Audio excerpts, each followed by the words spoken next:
won't turn gold. They told me slow down, but I can't move slow. When you chasing destiny, you can't let it go. I had to dare to dream through the storm.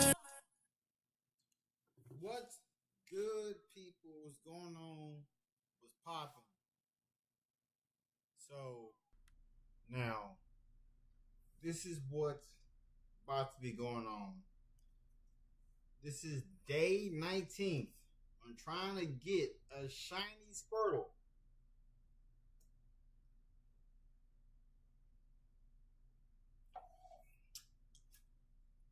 I've already beat this game. I'm just shiny hunting.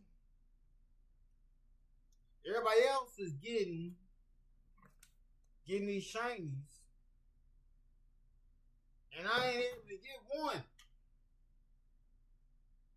I've been shiny hunting since these came out.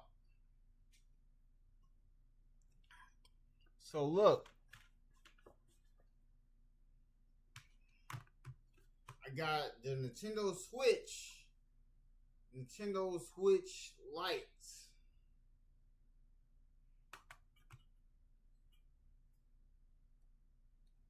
Oh.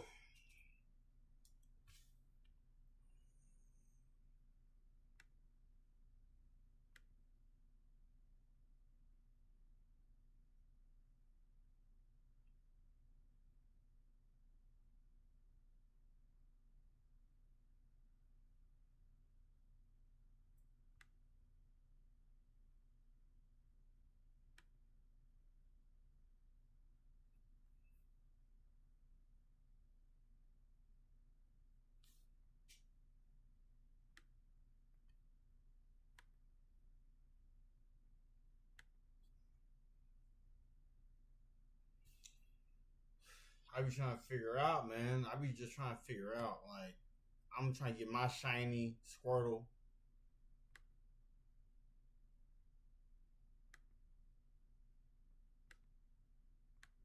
I just want a shiny Squirtle. That's it.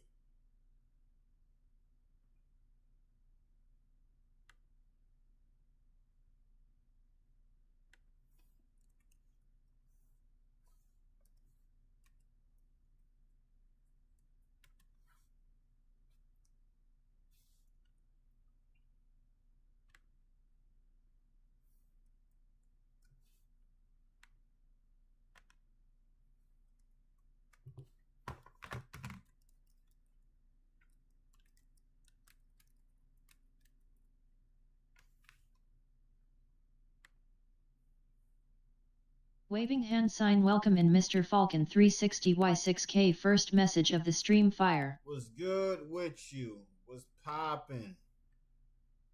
Oh, man. What's good with you, Mr. Falcon? Let me make sure you good. Make sure you Gucci, because my nightbot be tripping.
So, hey, Mr. Falcon, where are you from?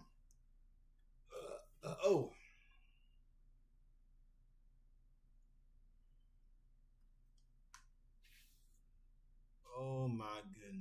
me see.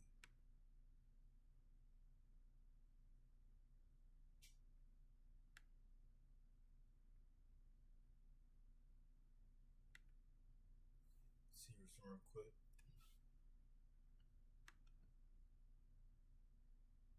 Okay, all right.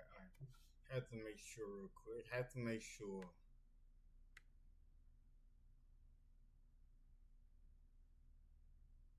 Imagine being able to build an app with your name on it, just by thinking about it.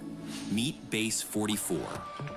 Serious question. How are people surviving on minimum wage right now? I mean, rent, groceries, gas, all of that is very, very expensive to live on your own. So my question to you is, how are you surviving right now, currently? Man, I'll tell you how everybody's surviving right now, bro. They getting cooked.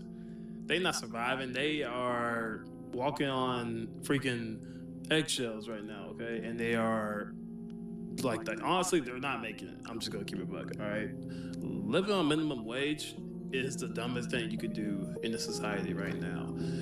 Hey, look, people, I'm sorry y'all living on minimum wage and whatnot. I'm sorry that's what y'all going through. I'm sorry that's what y'all going through.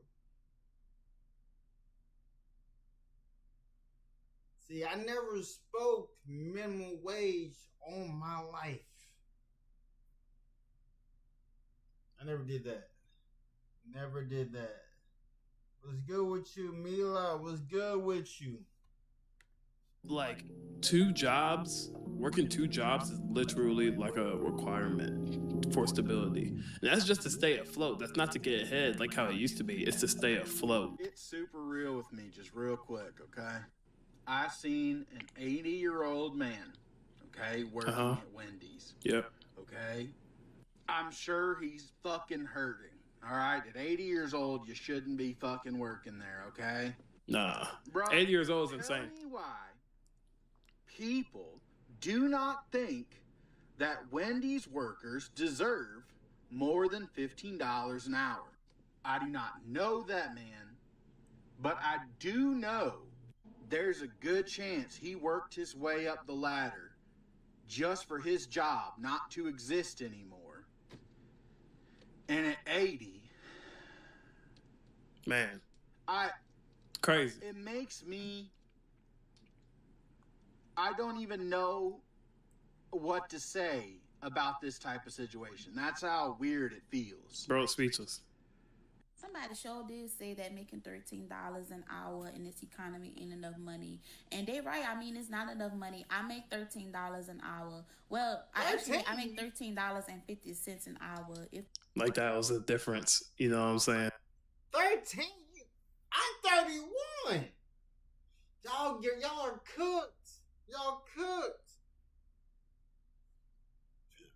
Y'all cooked. $13 an hour as a 29-year-old is that's actually a death sentence, honestly. That 50 cent make a difference. It don't, when I get paid, it don't be looking like it make much of a difference. But I live at home with my parents. I don't got no bills like that. Oh, you're fine then. Yeah. $13.50 an hour is straight for me. I mean, I don't have any children. I don't have no.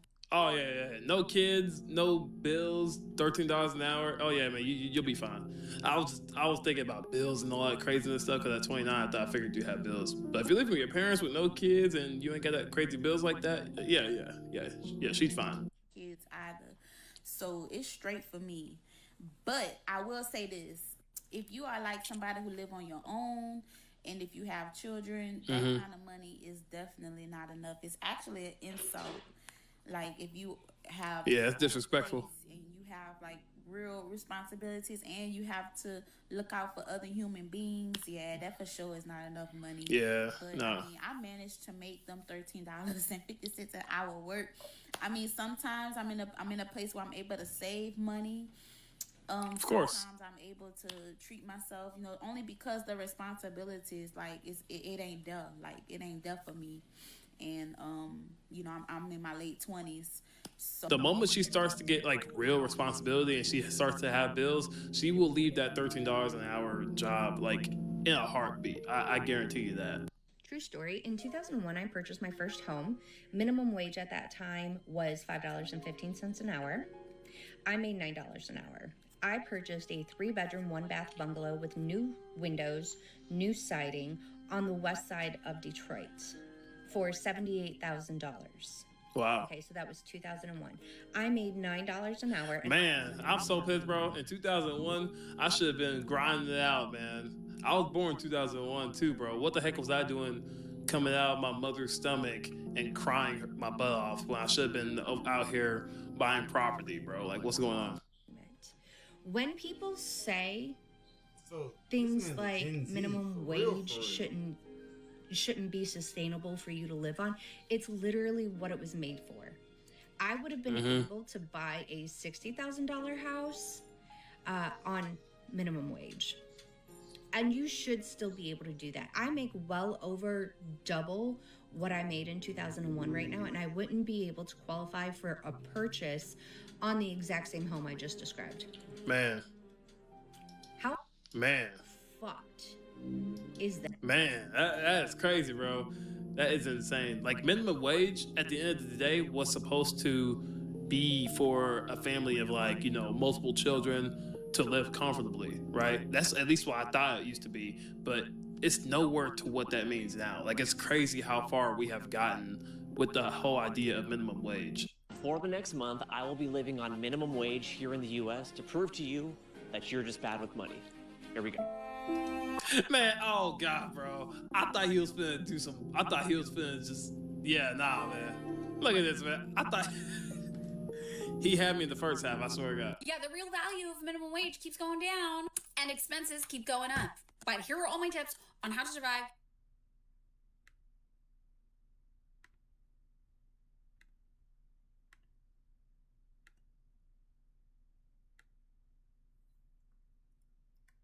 Look, listen. Minimum wage. Listen to me when I tell you this.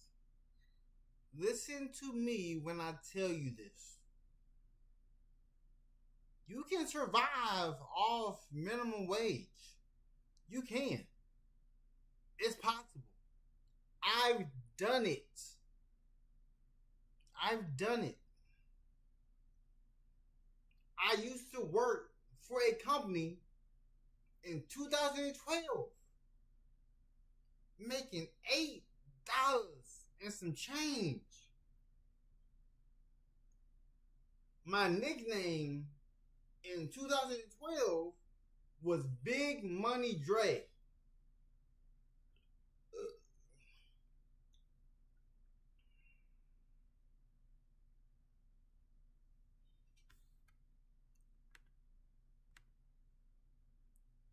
I'm just telling you the truth. I'm just telling you the truth. You can survive off minimum wage. I was born in 1994. I'm a millennial.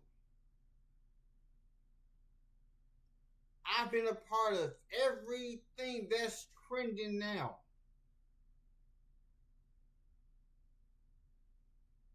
So,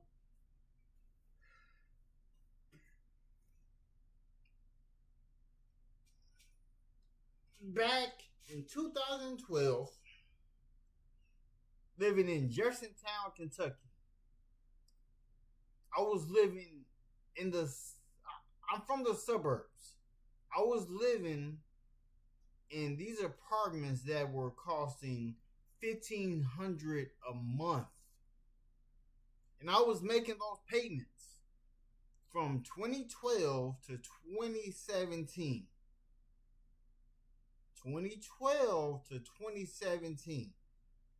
Y'all just don't know how to manage your money. Financial literacy. Like, I have a life insurance policy, have a lot of things in different areas. But hey, don't listen to me. I'm just saying.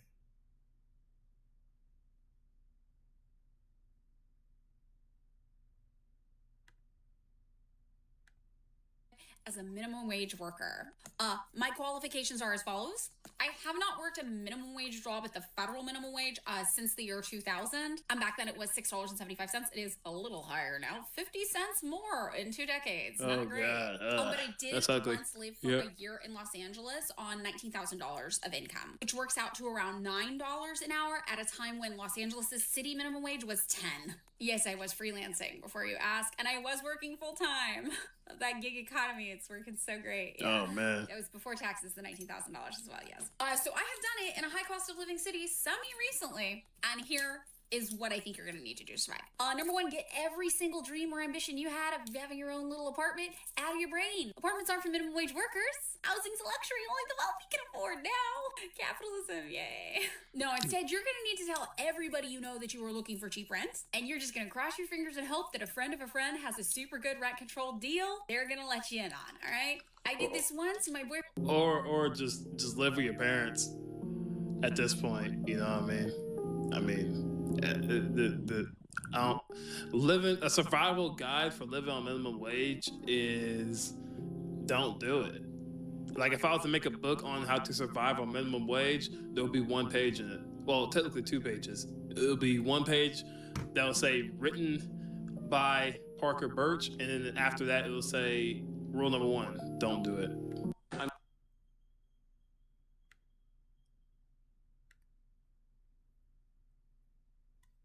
Listen, if y'all don't know how to save money, how to budget, that's insane. Like, you know how peaceful it is? You know how peaceful it is to be in this home, to not have to worry about somebody coming to take anything from the house. Waving hand sign welcome in DOIW9E first message of the stream fire. Hey Deej, I look good. I don't know what you talking about my face for, but I look amazing. I look amazing. Stupendous even. You always coming in here hating for some reason. I'm just a person who streams literally for free. You think I'm doing this for the funds? I'm just doing this because I can. And then once I'm back driving, I'm out of here. And I'll be doing my streaming as a regular scheduled programming.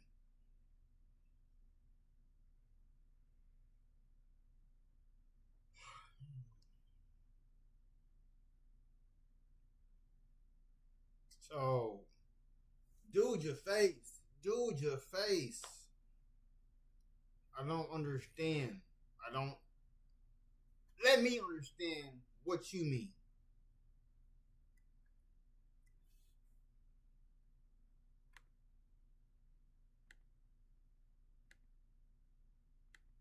I'm JR. I'm 26. I live in Manhattan on $22,000 a year. What? That was the one. Drop D.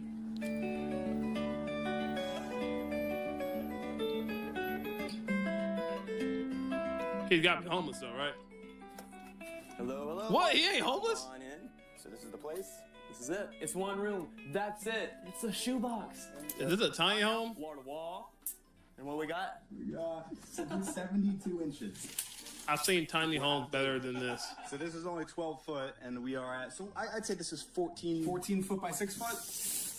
84 square feet. Oh, okay. Well, plus your bed space. So what is the rent of this apartment? $687 a month. $687 in New York City? That's not bad. Okay. That's not bad, but for that's horrible. A place that tiny, it should be at least $400. It should be $400 minimum. Nah, or maximum. $350. You know what I mean? Now, I do like this guy's energy and spirit, but I've seen tiny homes better than this. But at the same time, he probably is just like single, no kids, and just trying to grind it out and live his dream as a musician. So this is probably more than enough for him. Someone please explain to me why the minimum wage isn't equivalent to the minimum cost of living. Like, isn't that the point of a minimum wage, is that it's the bare minimum? And isn't the bare minimum survival? Waving hand sign welcome in Joaquin Perales' first message of the stream fire. I have housing, I have savings, I have all these things.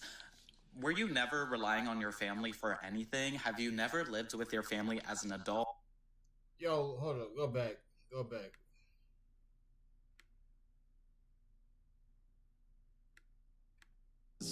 Dream as a musician. So this is probably more than enough for him. Someone please explain to me why the minimum wage isn't equivalent to the minimum cost of living. Like, isn't that the point of a minimum wage, is that it's the bare minimum?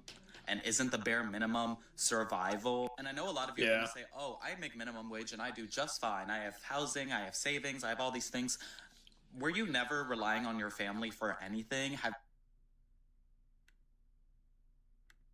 I have all these things. Were you never?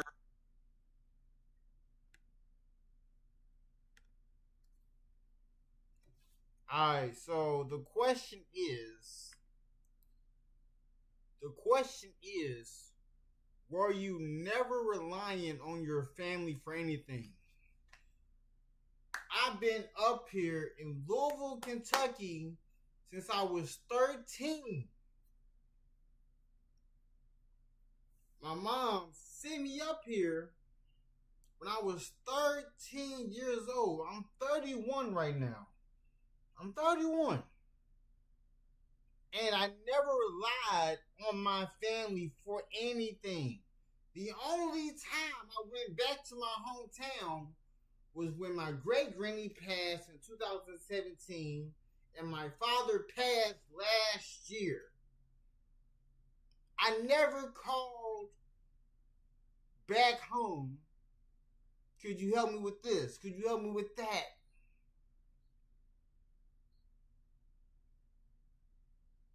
Everything in his house taken care of. I make sure things are taken care of.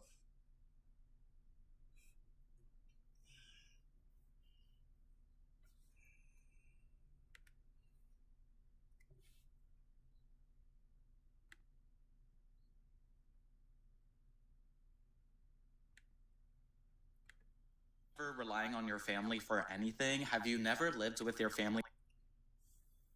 This man said, have you never lived with your family as an adult? I have never lived with my family as an adult. Growing up, so being here, so from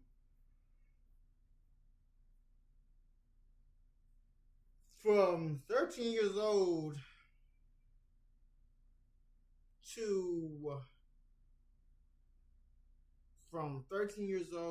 to being, I'll say, in my 20s.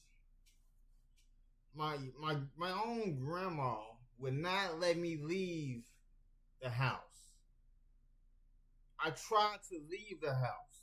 She wouldn't let me leave, because if I did leave, she wouldn't have been able to take care of the payments.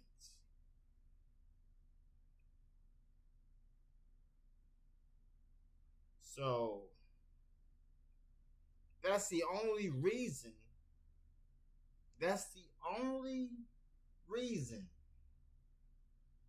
that I was living with family. And I was trying to leave from under her and she wouldn't let me leave. That's the difference.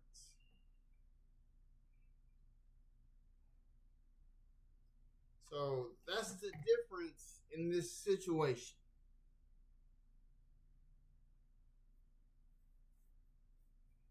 Because her eyes was too big for Waving herself. hand sign welcome in SH3LL7 first message of the stream fire. What's good with you? What's good with you, Shell? What's poppin'?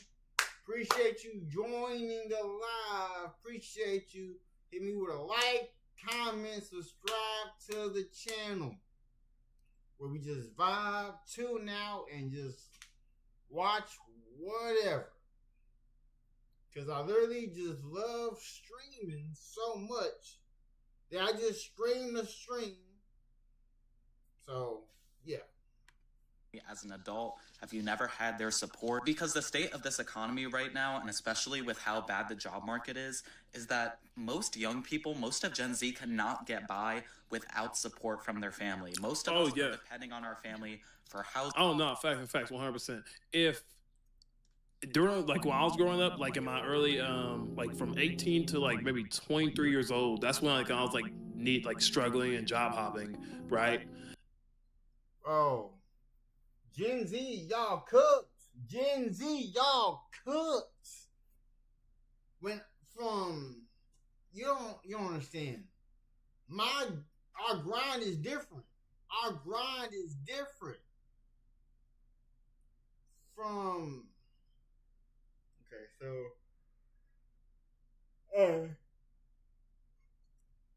I was 18 years old in 2012. From 18 to 23, business was booming. Business was booming. I was getting closer and closer to knocking at the door of 6 figures. I was in the realm of 80,000 a year working for myself. And now, in 2026, I can arguably say I'm a 6-figure earner.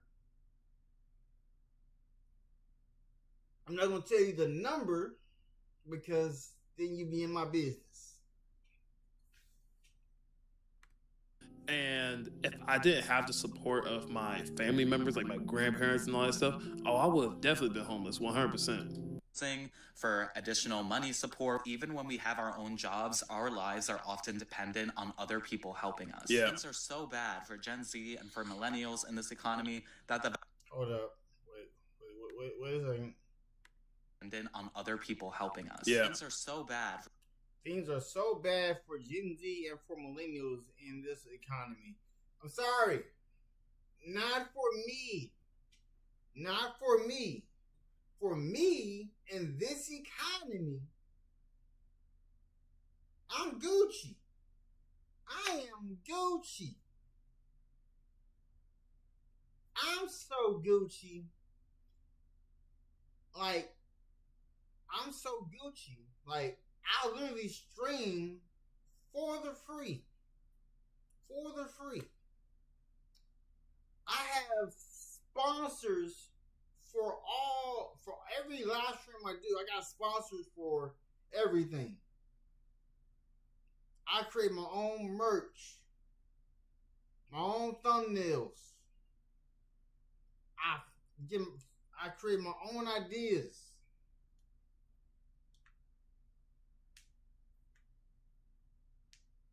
Like you're talking to a person who's a risk taker. Like once I get back into a vehicle, like it's up. It's up. Like it's up. When I tell you it's up, where you see me at right now, my wife and I are gonna be in something else, something new. Because this right here, we're just renting this place. We just renting this place. For Gen Z and for millennials in this economy, that the vast majority of us are dependent on the inheritances of our grandparents and of our parents to have any hope at ever having. Go back to what he said.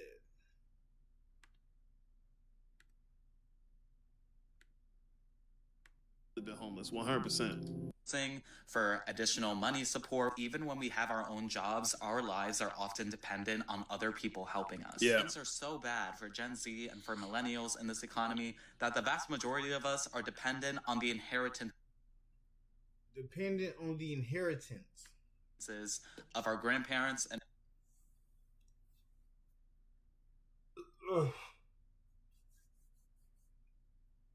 I can say this.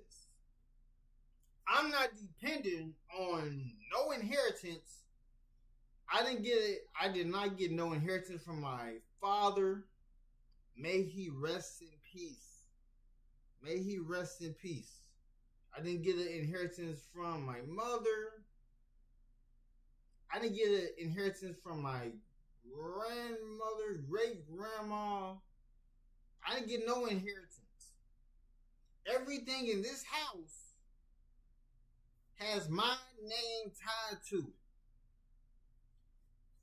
Every vehicle that my wife and I had are paid off. And I made sure of that. So I'm just confused on these different experiences people are having.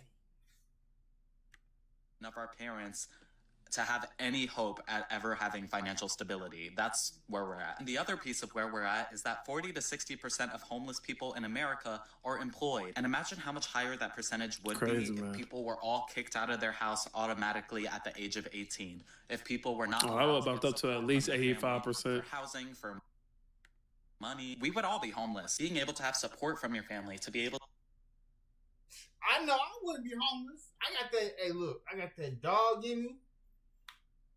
I beg your finest pardon. I could not see myself being homeless. I could not see myself being homeless. Like, look, I got money coming in. I'm just waiting to get to it. I'm waiting for it to get to me. Like, I already got money that's gonna be deposited. Like, y'all just don't know. Y'all just don't know. And I know it's cool.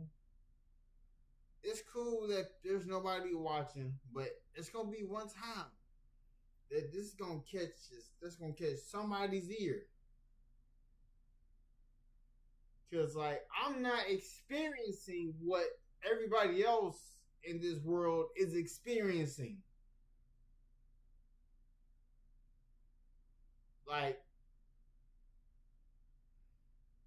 a lot of people, like everybody else in the world, are doing payments on things. There's no pay on anything in this house.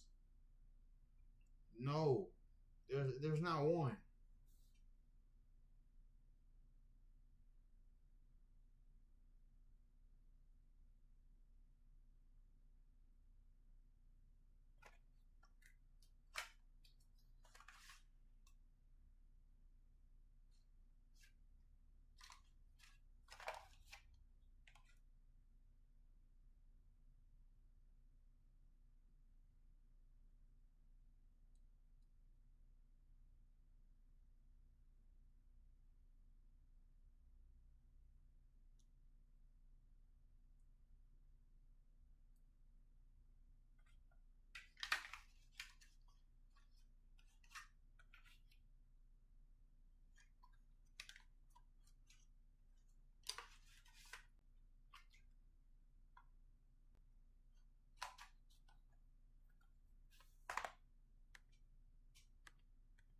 to live with your family is a privilege as an adult, and it shouldn't have to be. It shouldn't have to be that that's the only way that we can live. This is a hot take, but I feel like a lot of y'all going to agree with this shit. No cap. Minimum wage should be $20.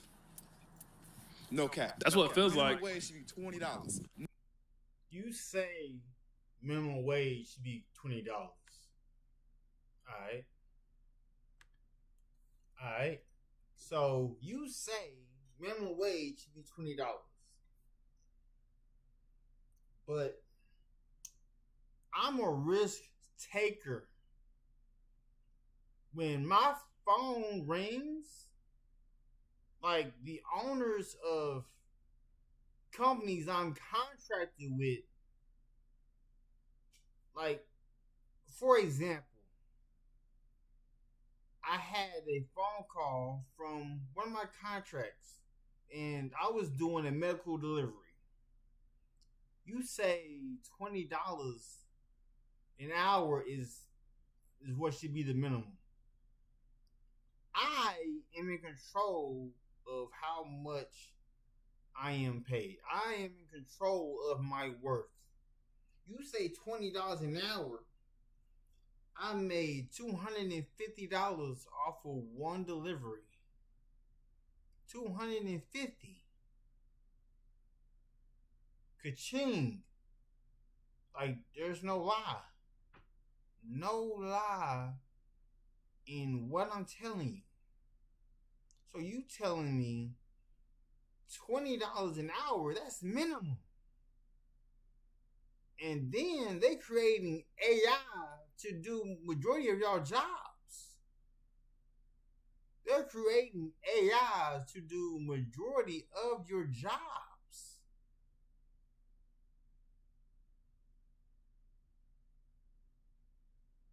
But because, like, I don't do office work. I'm out in the field. I'm outside. The only reason you see me inside is because I'm streaming. If I didn't stream, I would go back crazy in this house, playing the game nonstop. I gotta be moving.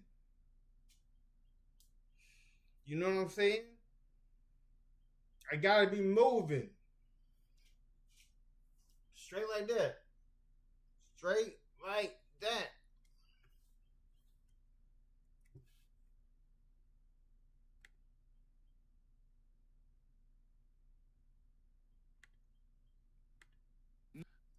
I think the real minimum wage nowadays is $20 an hour. Like, they won't say that. Of course, the government won't say that, but I think it should be. It feels like it's $20 an hour. It feels like if you don't make at least $20 an hour, bro, you are cooked, bro. Nothing less at all whatsoever. If minimum wage was $20, then a lot of people will start working jobs more. Because $15, $16, $17 ain't really cutting no more with the way these motherfuckers trying to make the rent go up. Just been looking at a lot of houses recently. And $1,500 to $1,800 for 2 to 3 people don't sound that bad. But for one person, that's a whole check if you're working overtime.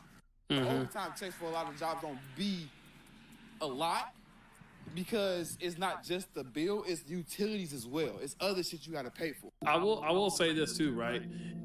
With minimum wage and all that stuff, like I said from the girl earlier in this video, if you ain't got no bills, if you ain't got none of that stuff, like, there's literally only 2 ways you can pull this life off in America today.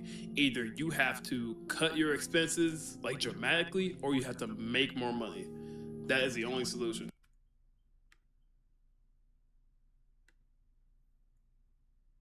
And then I can say something else. Like, everything in this house is covered. Nothing in this house is taking money. Nothing. We literally have 5 bills. 5 bills. The debt gonna be taken care of. The debt, I'm not worried about the debt. That I'm already steps ahead. I'm already steps ahead. Because all of my debt is dealing with school. That's all my debt. That's it. With the degrees I have,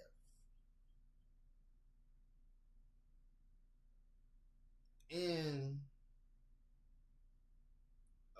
people out here competing.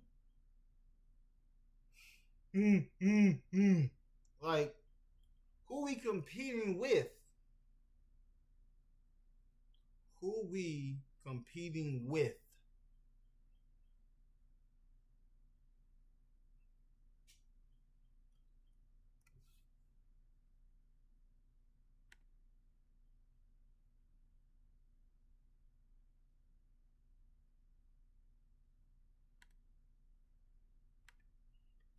Most people ain't trying to work all them hours or pull off all the side hustles and all that stuff. I perfectly get. I get it. I was there. Now, people are like starting to just say, "Hey, screw these bills. I'm just gonna cut my expenses off." I'm talking about they go buy a car from Facebook Marketplace and they'll have a car payment. They'll go live with their parents, or they'll still have their own place. But it'll still get to a point to where the only thing that they're really paying for when it comes to bills is rent, and they'll have the money for the rent because they ain't paying nothing else. So I think those are the only two ways you can pull this off. I make almost twice the federal minimum wage, and I am still thousands of dollars below the poverty line. Crazy. I am homeless. I live in my car. I cannot afford to rent an apartment. I can hardly afford to live in my car. Food is expensive. And it's tough times, you know? I work 40 hours a week. I am not in an entry-level position. I am in a skilled position. I make twice the federal minimum wage. And I am poor. What are you doing with your money? And if that isn't the most late-stage capitalism thing, if you want to buy me a meal, my Venmo... Listen, this is the norm now. This is what it is. This is America, you know what I mean? And I don't think he's reacting hard enough, you know what I'm saying? I feel like people are underreacting at this point. Like, people are out here... That's crazy. That is insane. Let's do this one. Fast food in 2026 is way too expensive. Stop eating fast food. Hi, Shane Huffman with the Neil Huffman Automotive Group, where we currently have a huge selection of both new and pre-owned. Fast food restaurants in 2026 are starting to look like abandoned buildings. And honestly, I think we know why. You're spending waving hand sign welcome in Jamie.x5 first message of the stream fire. Please tell me why I just went through McDonald's to get a Diet Coke, pull around, order 3 filet of fishes, not the meal, just the sandwich. She clarified. She said, the sandwich or the meal? And I said, just the sandwich. And she said, 3 of them? I said, yes. Tell me why it was $17. Oh, you want a hot take? Why the fuck is fast food so expensive now? I was a fully grown adult when I could go to Taco Bell and get 2 tacos, a chips and cheese, and a water for $1.69. It was 59 cents a taco and 59 cents for the chips and cheese. This wasn't even that long ago. Now, I can't get out of Taco Bell without spending like $17 myself. What? Y'all better start going to the grocery store. Y'all better go to farmer's market. I know where I can go to a person who's in Eminence, Kentucky, selling a dozen eggs for $2 or $1 and some change.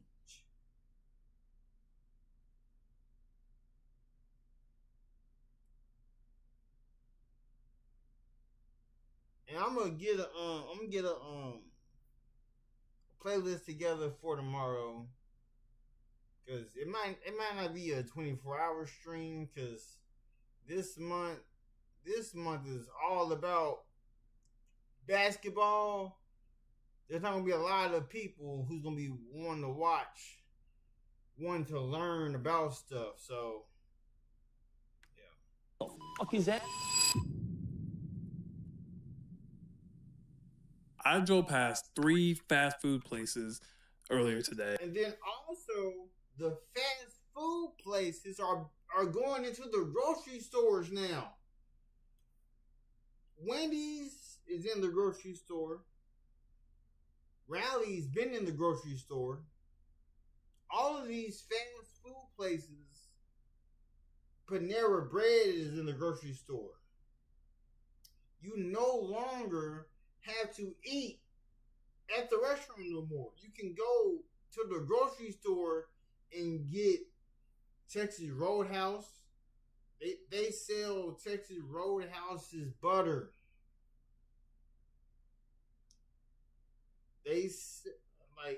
I'm just letting y'all know, like, they sell Red Lobster biscuits.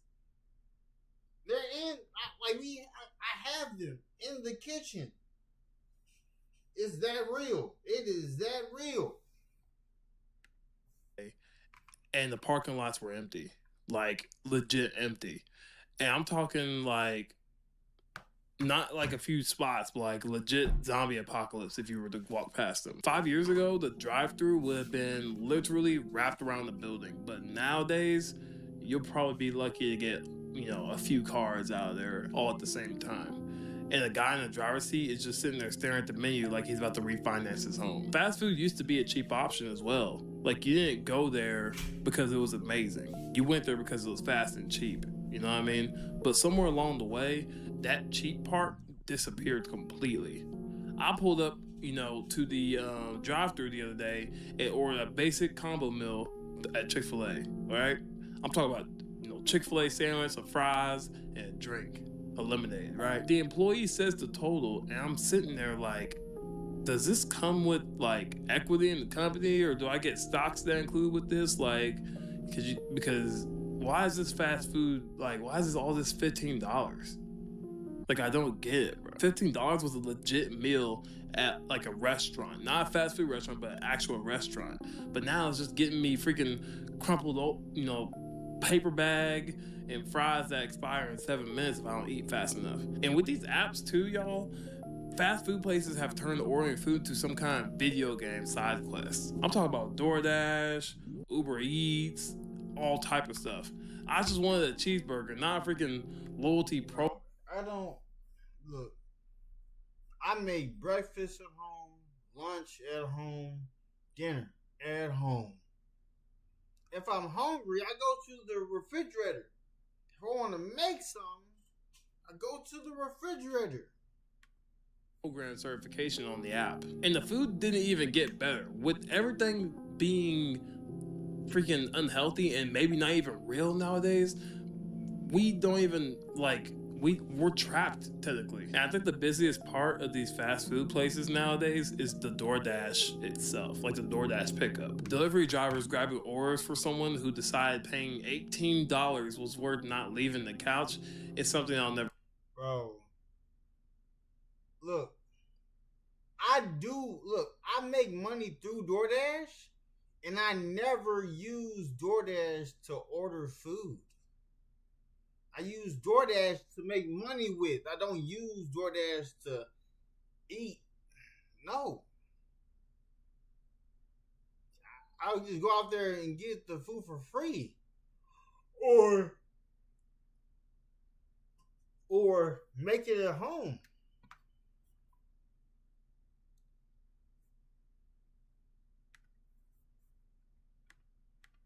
Understand. Meanwhile, everyone else is starting to realize something. If fast food isn't cheap anymore, then what is the point exactly?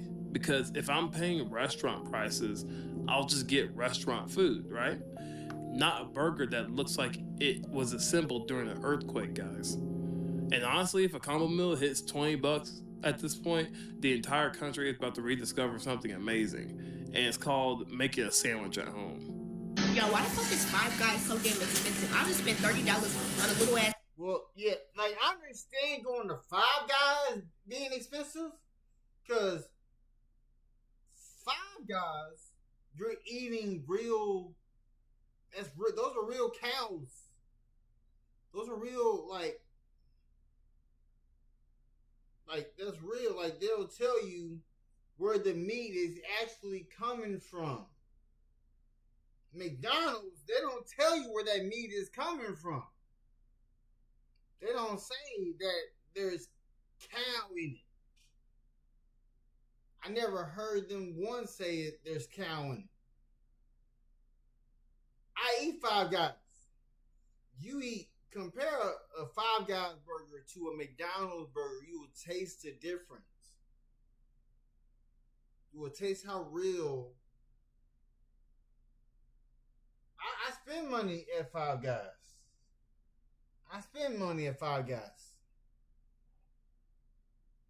I'll go there. Like, what? Burger and some fries. Is there some Taylor Port in this motherfucker? Is there some Patron? Like, I'm just trying to figure out, like, did y'all put crack in this motherfucker or something? Like, they need to open a couple bitches or something, because I'm tired of this shit. Ain't no fucking way. I could have bought a damn seafood boil with this. Like, I could go to McDonald's and get me a motherfucking Big Mac meal for $5. Hello? I mean, if you want to eat, see, look, people, look, I don't eat McDonald's, I don't eat Burger King. So, the only reason I go to Taco Bell is mainly for the Baja Blast. I would only go there for the drink.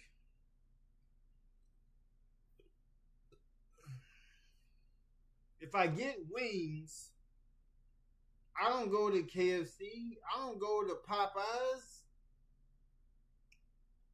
It's either I go to Wingstop,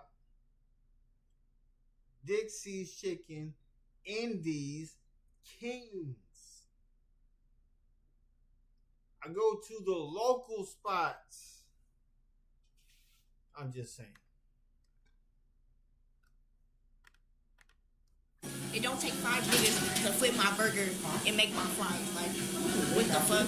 And don't get me wrong, like, they fries good as shit. But the burger don't even come with the fries. The burger is like $10 all by itself. No drink, no fries. And they was trying to charge me like $10 for a drink. So I would have got a water cup and put some Sprite in this motherfucker.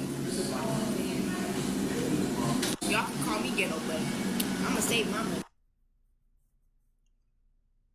But they overflow you with fries. They overflow you with fries.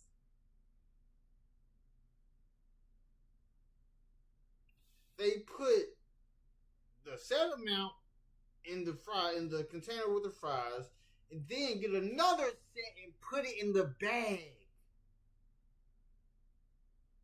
And those be seasoned fries. Like, why does no one ever talk about how expensive Five Guys is?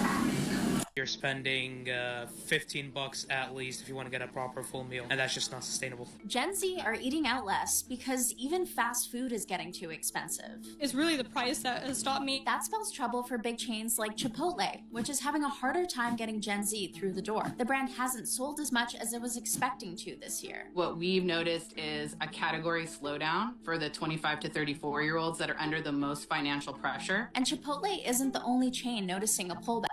And I don't even eat Qdoba. They need to bring Kaba here. They need to bring Kaba.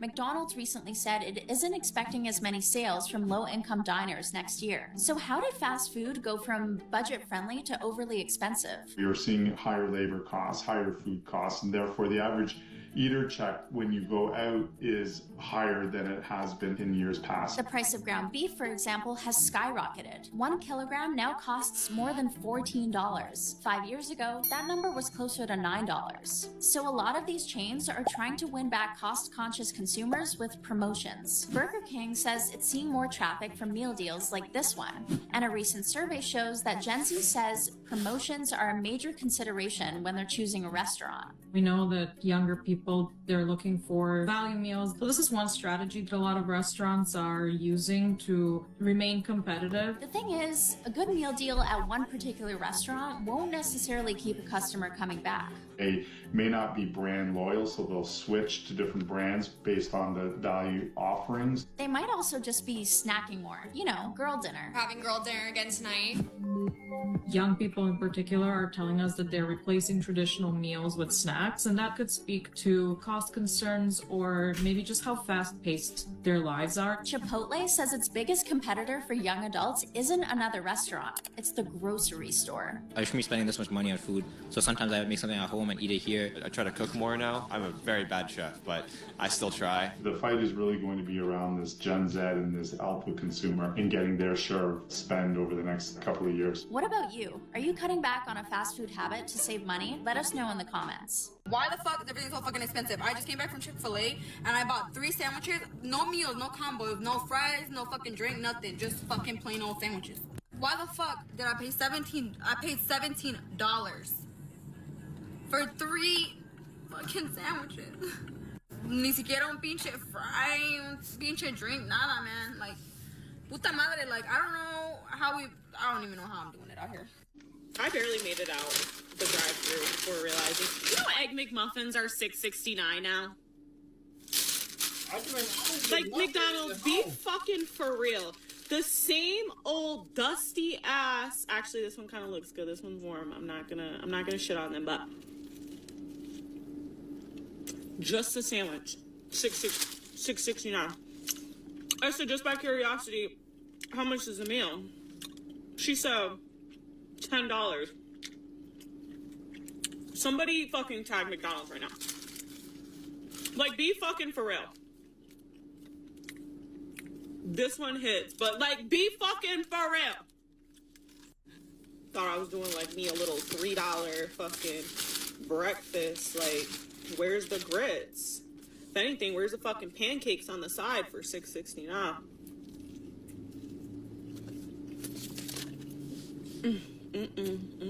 Please tell me why I just went through McDonald's to get a Diet Coke.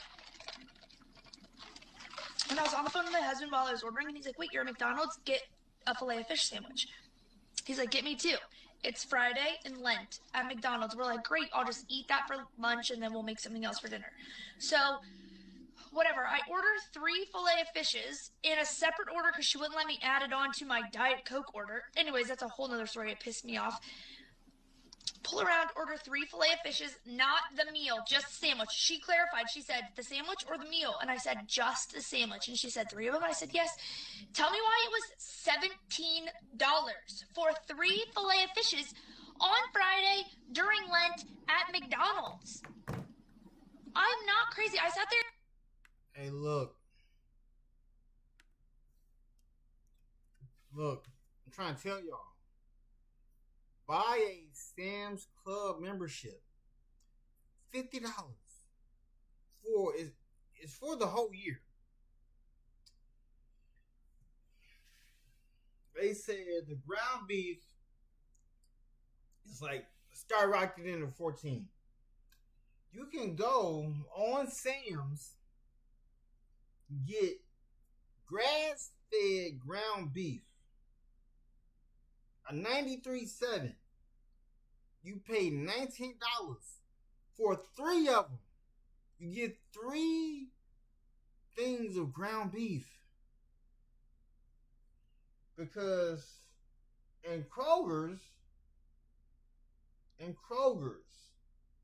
for 1 pound is $6.99.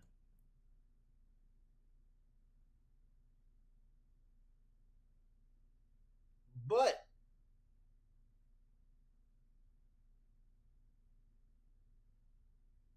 let me see real quick.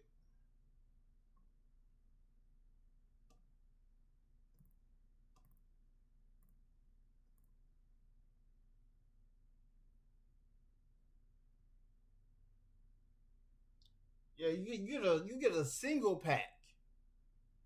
A single pack. Y'all better get a Sam's Club membership.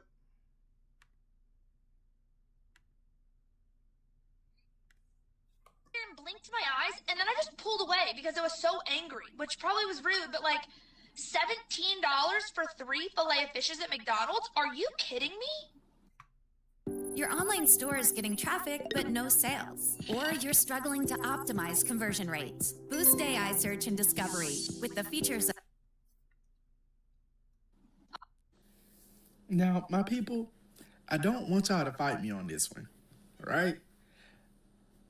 Fast food is there to get us by, right? It's called fast food for a reason. We needed food in the moment and we need it fast. No telling what you got going on.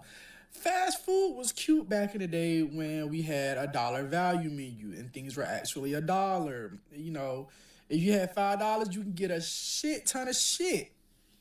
Tell me why those same dollar value items are now $6 alone. $6 alone. You could get a lot with $5 back in the day.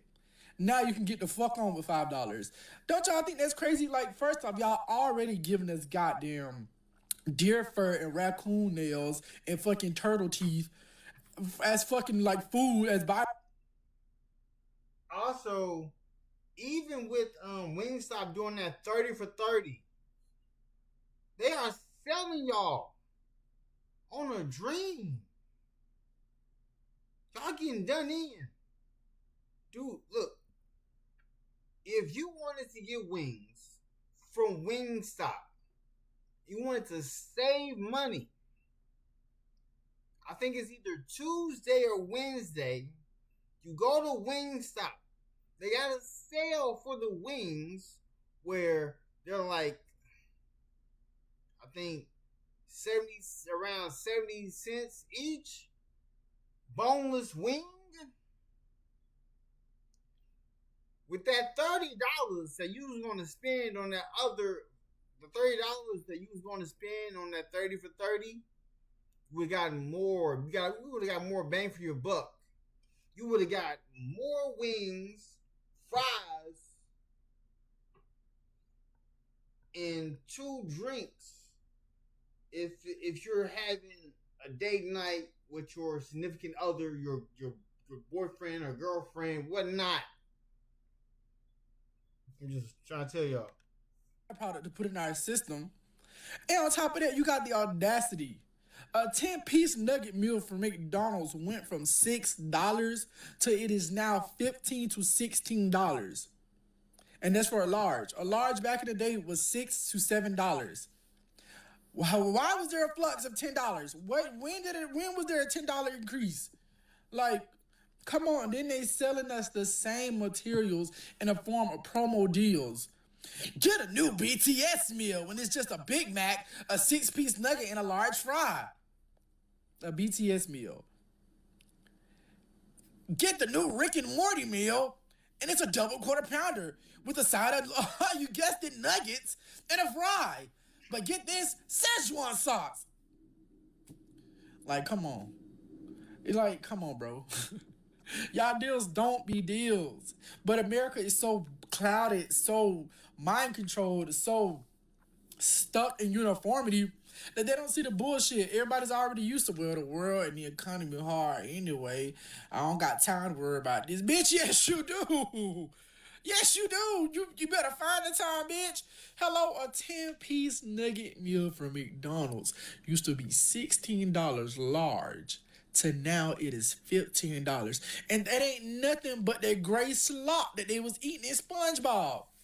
Like, at this point, they're literally finna charge an arm and a leg for holographic fucking food. Y'all not outraged at that? I mean, I can't talk too much because I don't put fast food in my body like that. But for the times I do, it's like, damn, I'm taking a chunk out of the food, but the food's taking a chunk out of fucking me. There's a gigantic hole in my pocket. Then I look at my meal and realize that's why. Like, that don't make no sense to me.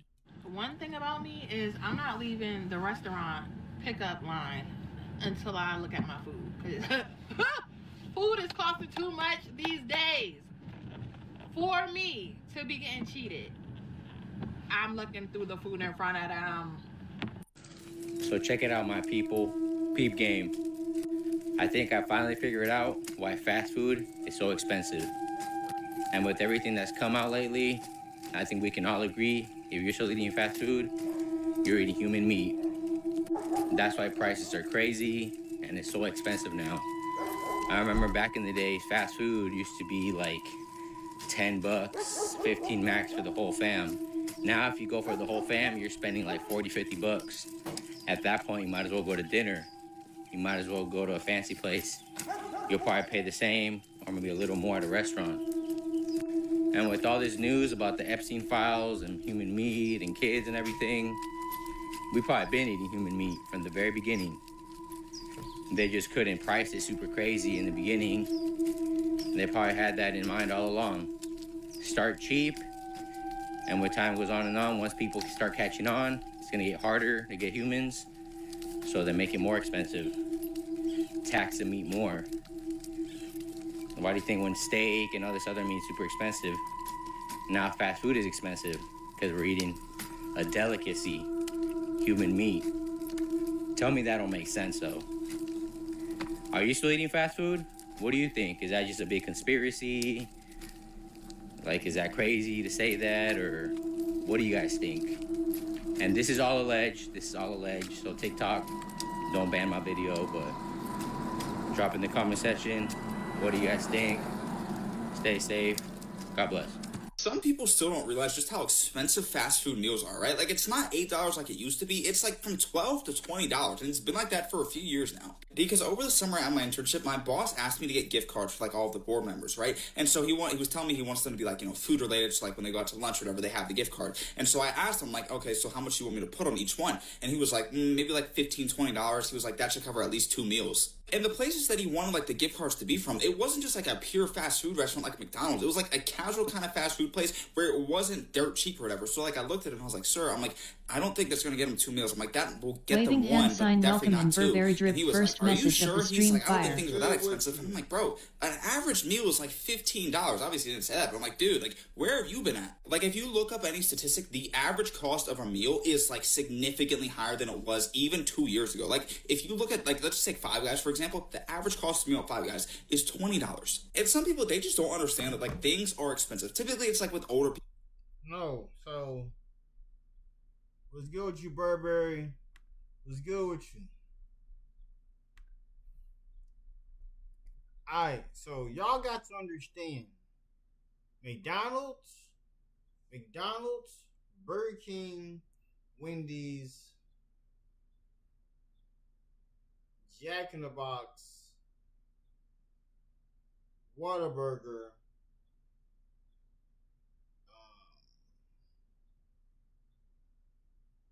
like you gotta understand that Wendy's, McDonald's, and Burger King,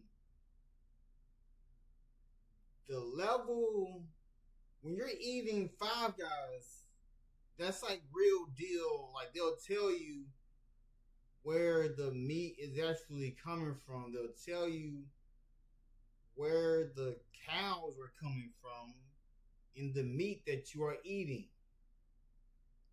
At McDonald's, they're not going to tell you. Burger King is not going to tell you. And Wendy's is not going to tell you.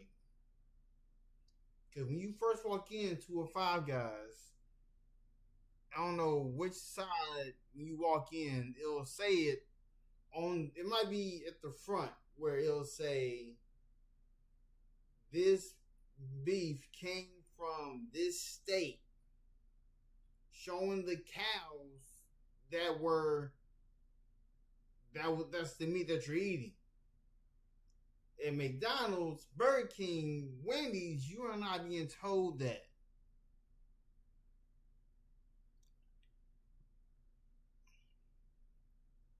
So if I eat anything that is chicken, I go to local spots. Because if you go to local spots, they're actually speaking to people who are actually giving you what you're eating for real. I'm just trying to let y'all know. Just trying to let y'all know. Because I am hopefully,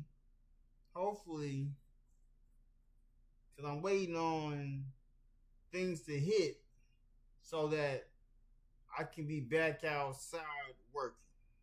Because it's gonna be good. It's gonna be good. Gonna be great.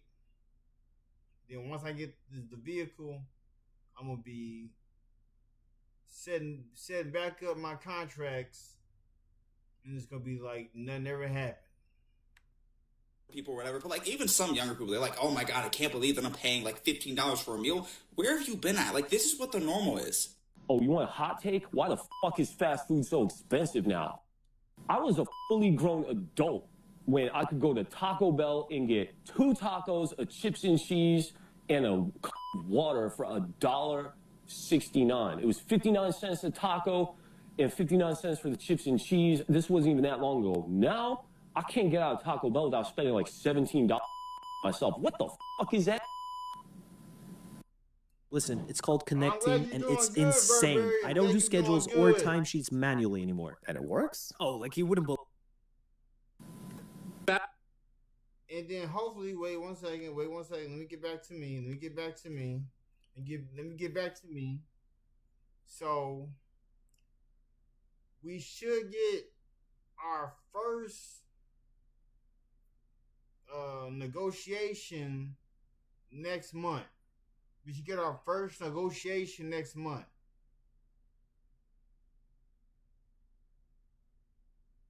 Like, no, I think Chick-fil-A is good, but I'm mainly focused on the burgers from McDonald's, Burger King, and Wendy's. That's what I'm mainly focused on. If Chick-fil-A was selling but I feel like Chick-fil-A is selling real chicken. Cause I remember eating Chick-fil-A when I was in my hometown in Hot Springs, Arkansas. Cause before Chick-fil-A became to what it is now, it was literally in the South.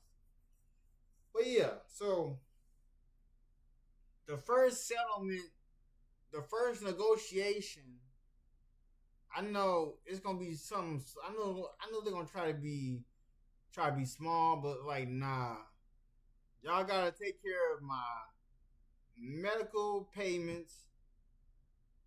Even though I have certain things to take care of it.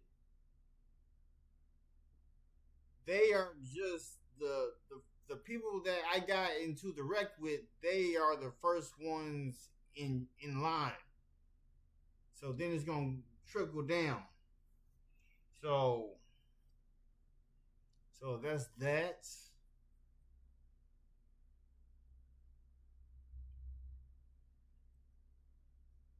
Crazy.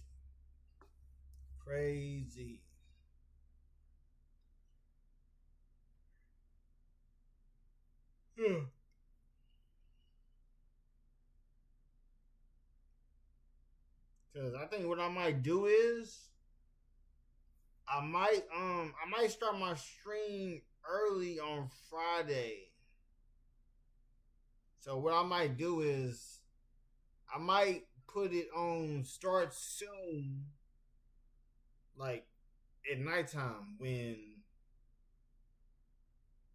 it's like I'm gonna prepare it.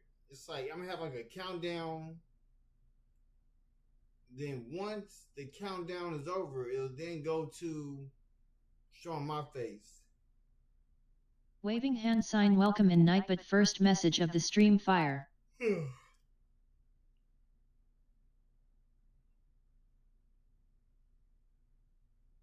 Oh yeah, that's what I'm saying. Yeah, I know. Like they gotta give me my lost wages. They gotta take care of the medical. They just don't want to take care of the bill that is in hold. So like.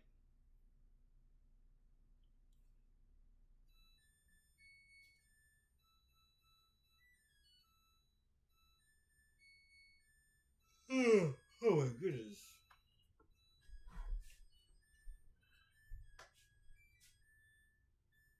Oh my goodness.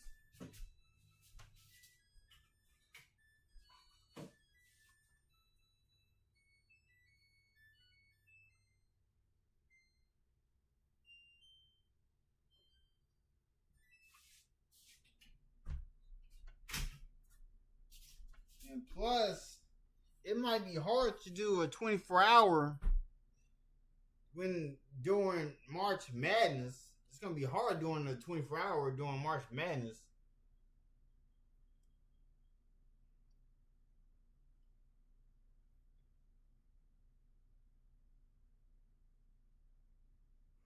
Yeah, cause also I have an exam through my Social Security as well,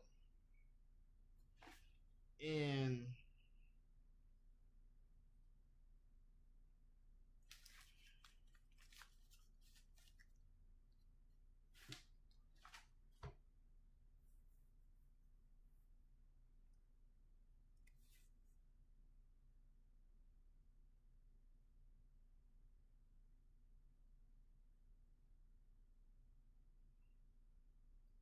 hold up. I know it'd be kind of crazy. It'd be kind of crazy. I can't really do. I'm trying to tell y'all. Like I try to fit it 24 hours in, and I'm sitting here thinking like that's gonna be hard to do a 24-hour stream. And March Madness is here. Like this is March is the wrong month to do anything.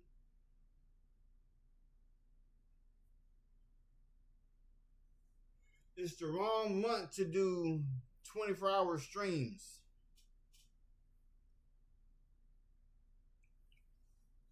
I think the more hours I can do normally is between maybe 9 to 12. I can't do a whole 24 because I might be going to maybe an outing with the friend group watching games. And some people be betting on these games. There's a lot of people who ain't really watching streamers at the moment because of March Madness. So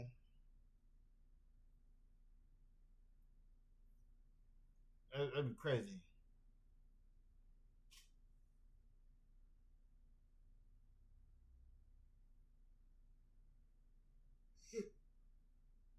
Oh my goodness.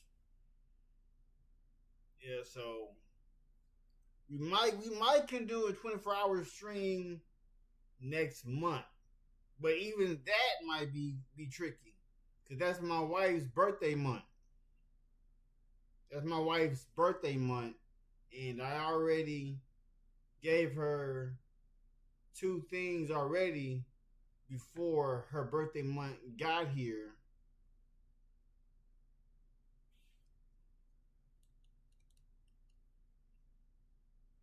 And I got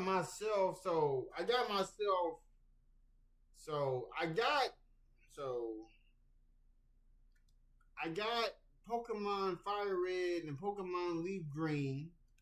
So I play Pokemon FireRed on this one. Then I play Pokemon LeafGreen on my Nintendo Switch. And now there's a thing called Pokemon Pokopia. And I gotta get a Nintendo Switch 2 to play that game.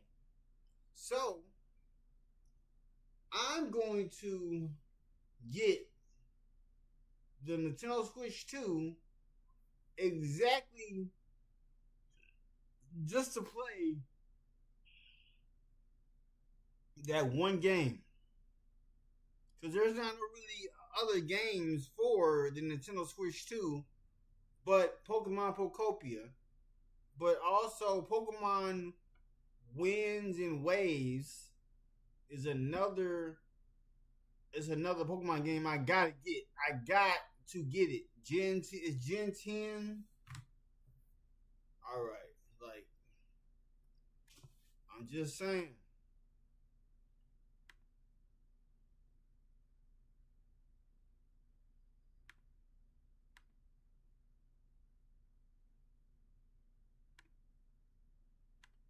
Fast food places have completely lost their mind. Many of them are now more expensive than sit-down restaurants. Don't believe me? Look at the prices if you go through McDonald's, if you go through Chipotle, Burger King, Wendy's. Now, look at the prices for the people that have fixed this. Look at Chili's prices. At Chili's right now, you can go to Chili's and get a big burger or a big chicken sandwich with fries and a drink for $9.99. That's their lunch special for people that want to come in and grab lunch from Chili's. Red Lobster changed when Debola came in and completely switched everything for them. Now they have happy hours. They have $5 margaritas. They have seafood boils. All of these sit-down places that were in trouble because their business wasn't going good. They were looking at bankruptcy. They were like, Bro, look.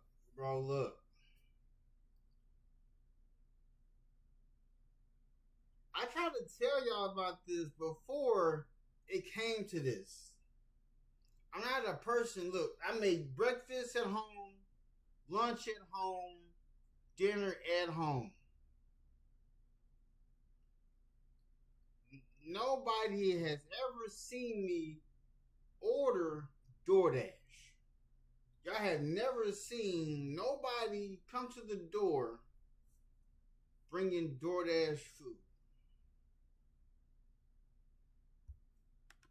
like, oh crap, there's a huge market for all these places now where fast food has gone for where it started at COVID to 3 times as much now. The other day, I paid $52.64 for 2 bowls and 2 drinks at Chipotle. Receipt is on my story. Look at the prices at these places. It's absolutely nuts. And I know I'll get comments on this video. People be like, oh, you shouldn't be eating fast food anyway. I totally get it. You're right, actually. But what happens is every once in a while you want to go out with friends. You want to go out and grab a little drink after work. You want to go out and have a meal at lunch. You know, And look, don't go to Qdoba. Go to Veronica's. That's how you know when the food's real. Go to the local spots. I go to Taco City. Taco City, you know that you eating real pork belly, real chicken, real beef. Meal prepped and your meal prep went bad by the end of the week, so you're going to grab something from Chili's now, because now it's at a point where McDonald's or Chipotle is twice as much as Chili's. Think about how crazy that is, guys. Chili's was a sit-down restaurant where you could go with your family, just like TGI Fridays, Applebee's, any of these places, right? It's now half the price of McDonald's or Chipotle.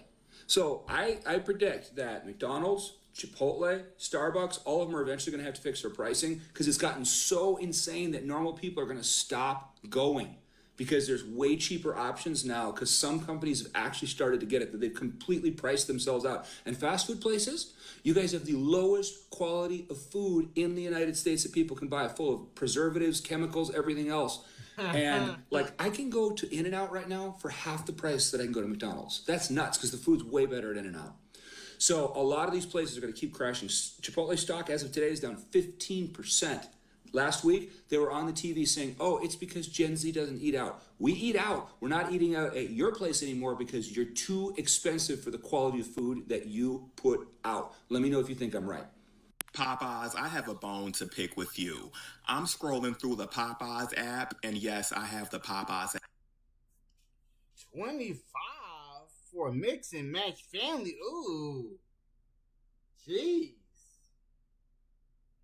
Y'all better, look, bro. Y'all better go to Andy's, King's, Dixie's Chicken.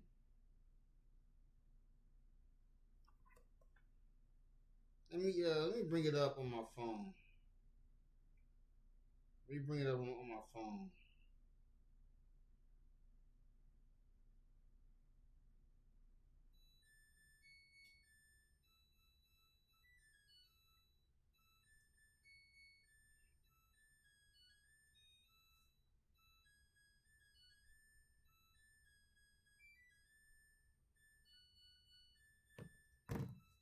Hold on 1 second.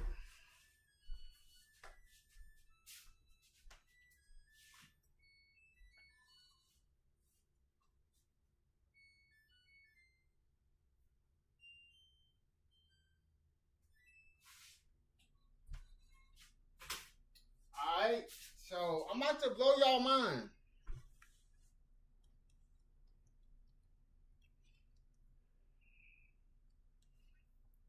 I'm about to blow y'all mind.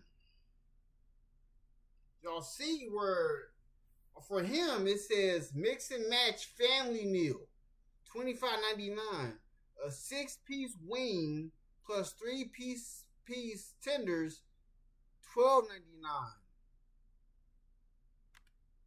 Let me get out of here real quick. Alright, so I bring up Indies.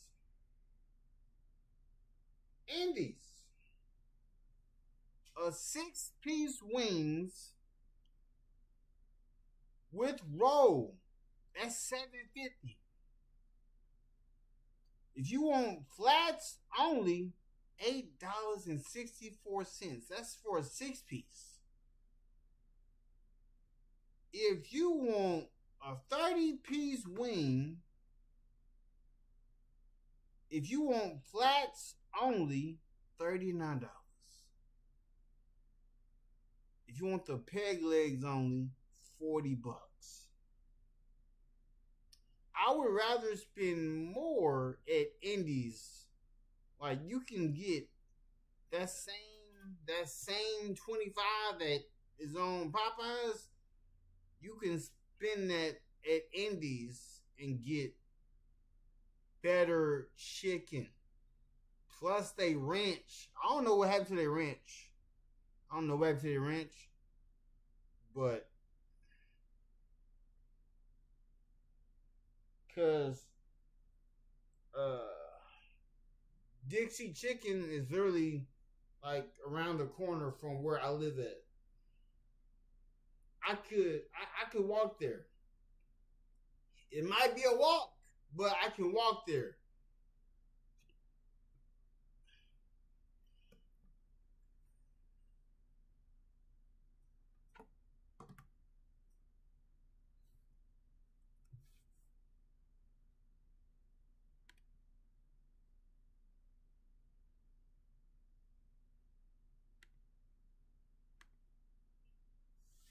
App on my phone, Judge Your Mother.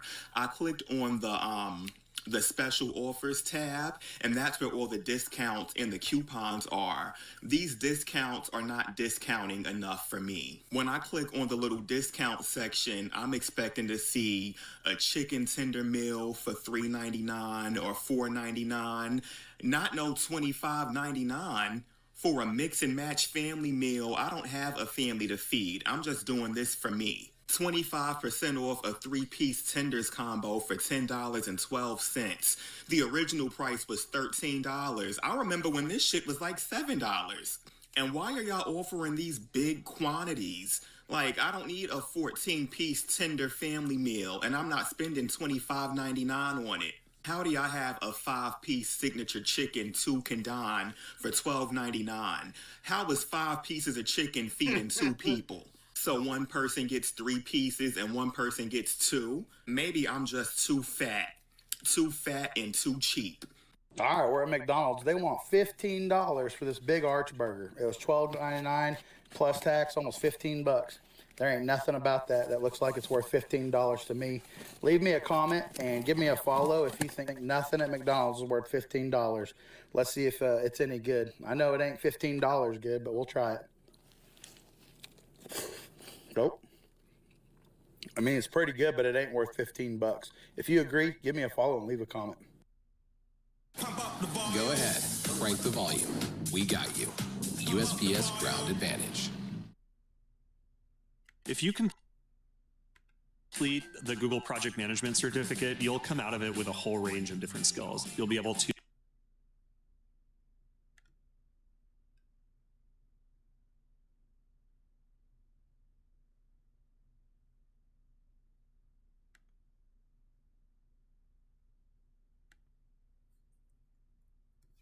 insane work.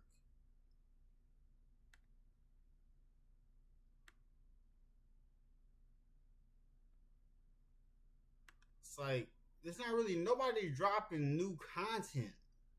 Everybody's doing the same rinse and repeat episodes. And then barbershops got too greedy with prices. Then battle rap is having issues.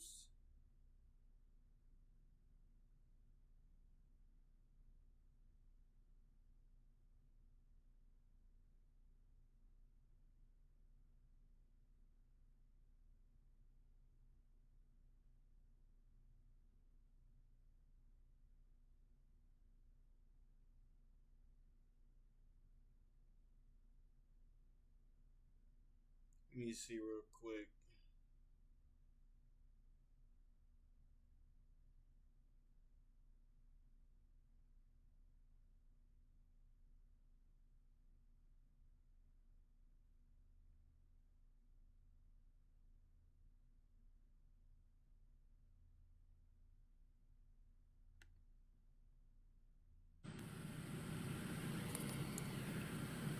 Oh yeah, today my last day for sure. It's my last day for sure. Look where the fuck I'm at! I'm in the middle of Camp Crystal Lake! What? Hold up real quick. Hold up real quick.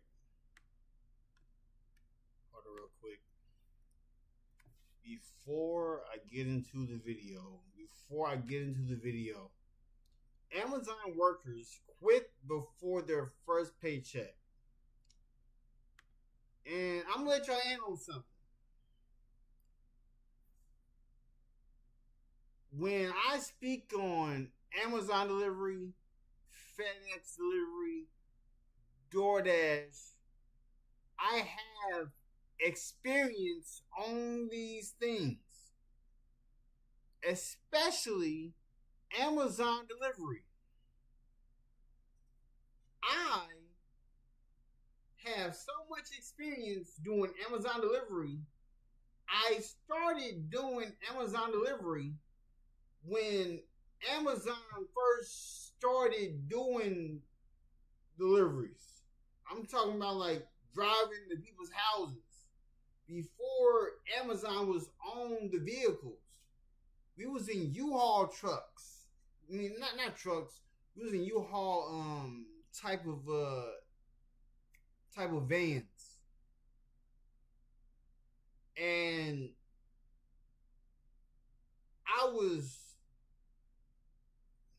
I can show you my resume and everything. So there's people who think they know the rules and laws about doing Amazon. I did FedEx delivery for 2 years. 2 years.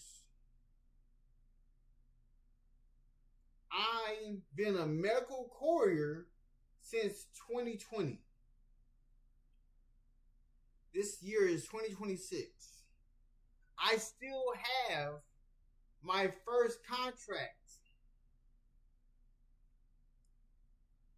My Beeline is my second one. And then my third one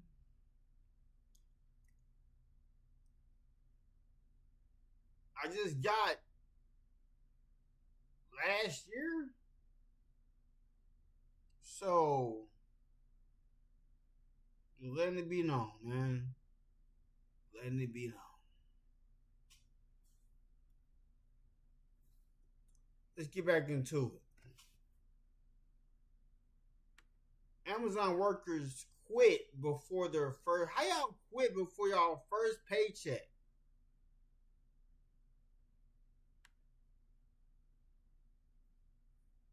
Hold up. I want to make sure that they're looking at it.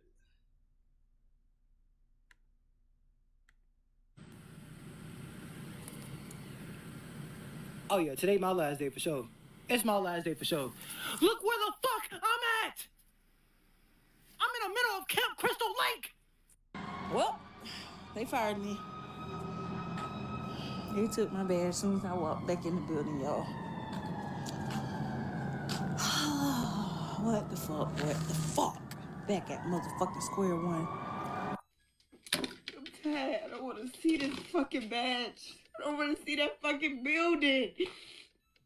I am appreciative. I'm grateful I have the schedule I do. Bro, nah. I got a security job, but I was like, you know what? Fuck it. Let me get an Amazon job. My dumb ass said, let me get an Amazon job. Let me get a delivery Amazon job. I'm thinking that shit gonna be sweet. Fuck no, that shit is slavery, bro. I quit, bro. I quit on the first day. It was my first day. I'm not doing that shit is slavery, bro. I quit, bro. I swear to God, I quit. On me, I quit. It is no way I'm for to work for Amazon. They just slaved me, bro. That's dead, bro. I quit. Y'all not seeing me after today. Y'all not seeing me. I don't think working is for me. But nah, hell no. I just got slaved. Hell no. Fuck no. I quit, nigga. First day. Fuck it. Who I thought I was, boy. I walked into Amazon thinking this shit for to be sweet.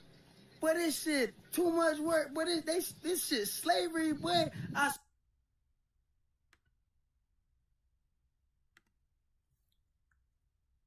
Hey, look.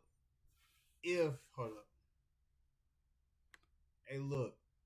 If you ain't got that dog in you, I don't know what to say to you. If you ain't got that dog in you, I don't know what to say to you.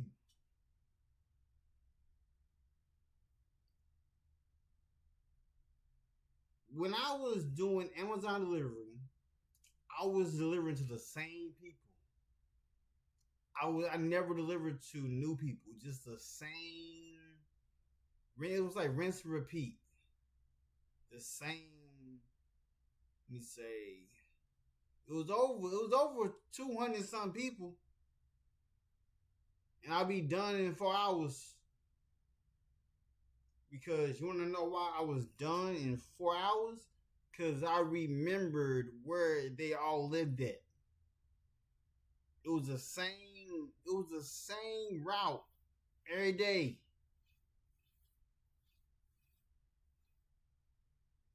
And when I was working for doing FedEx delivery, I wasn't working under FedEx.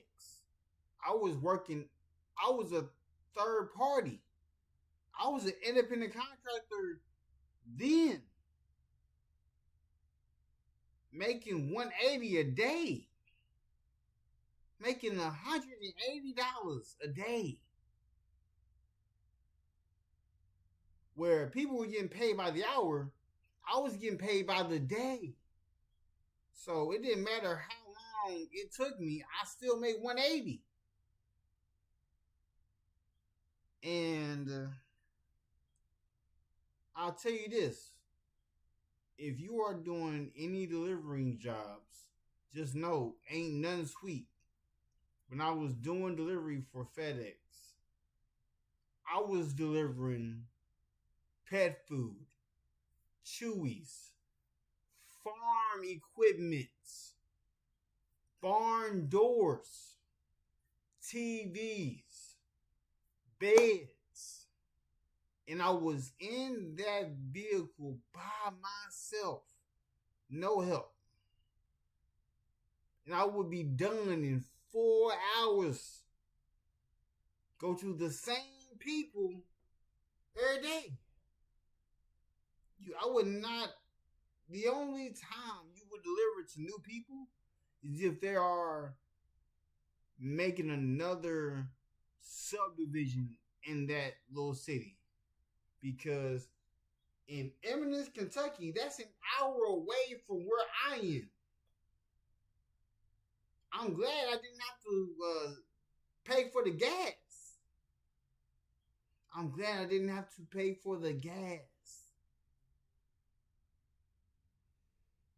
Because the gas, woo, over $131. And I could just imagine how many vehicles the owner had to take care of. Plus, the maintenance man he had to pay, then pay the 100 employees he had. I'm trying to tell you.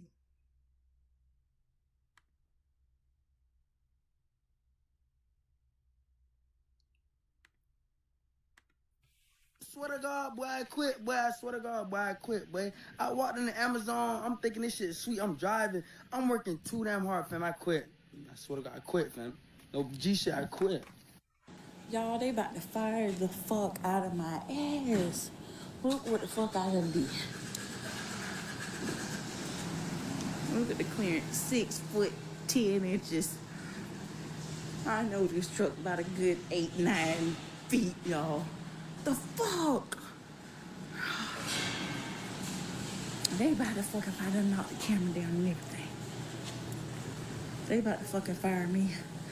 Oh Lord, it's only the 4th day at work. So today, after almost 1 year at Amazon, I'm done. I fucking quit. I'm quitting with a 4 truck of shit.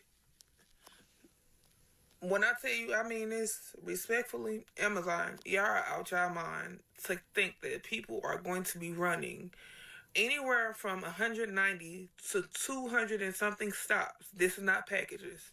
It could be anywhere from 300 to 400 packages a day for 20. Hey, look, that's what you chose to do. Y'all know that people just buy to buy stuff. TVs. Any package.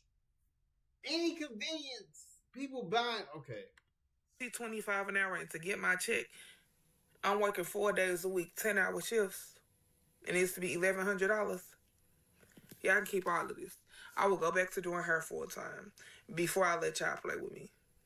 Get on the road, and I'm going to cost y'all just as much money as y'all costed me. Because $1,100, not adding up. I'm getting at home to my kids 10 o'clock, 10:30 at night.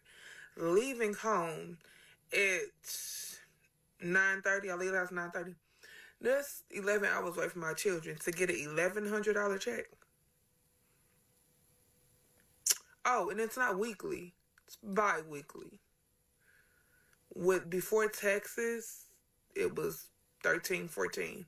After $1,100, yeah, I can go to hell. I will not deliver another package for Amazon.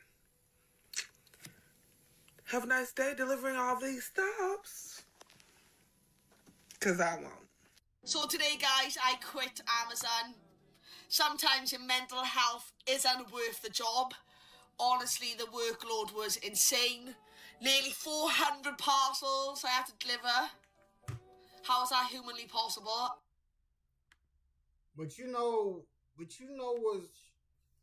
what's really funny? These same people who don't want to work for Amazon, but they purchase Amazon packages day in and day out. Make it make sense. You don't want to work for Amazon, but you want to buy from Amazon. And then when a package comes to your home, you then having a conversation with them like, I used to do this. Then they like, why don't you do it now? Like, it don't be adding up. It don't be adding up.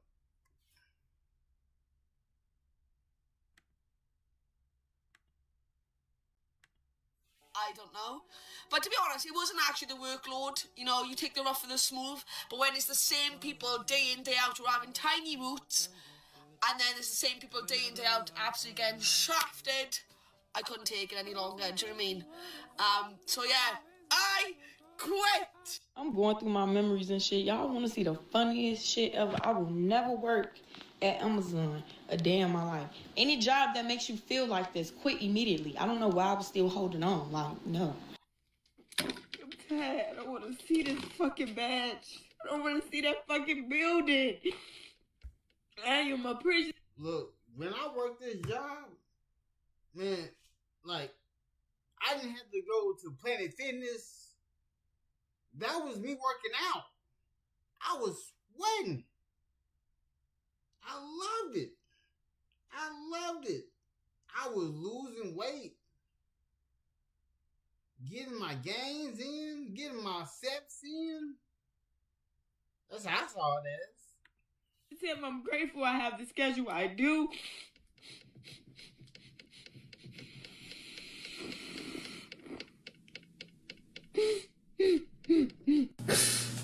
You just eat, sleep, and shit. You don't have to pay for nothing, so you don't understand. You don't understand. You want to sit there and look at me. And since ain't nobody saying it, I'm gonna say it. Y'all, please treat these Amazon drivers with some grace. Y'all be nice to y'all Amazon drivers, because we already be on the verge of crashing out. Yeah, Amazon do not care. We work in every condition: rain, hail, snow, heat, extreme heat, cold. We working it all. We Look, that brings me to another story for you. I was working for FedEx at the time when this happened. It was raining bad. Trees falling down. I was in the vehicle. I was being trained at the time. It was raining so bad, we had to get out of the vehicle to move the branches out the way. Somebody had to pull up, I forgot what it was called, but it was a type of machinery where the man was picking up the branches and putting them out of the way so that we can drive through. And we still delivering packages. And when it's raining bad like that, you gotta put the packages in bags so the package doesn't get wet. I still have my FedEx beanie. Let me see if I can go get it.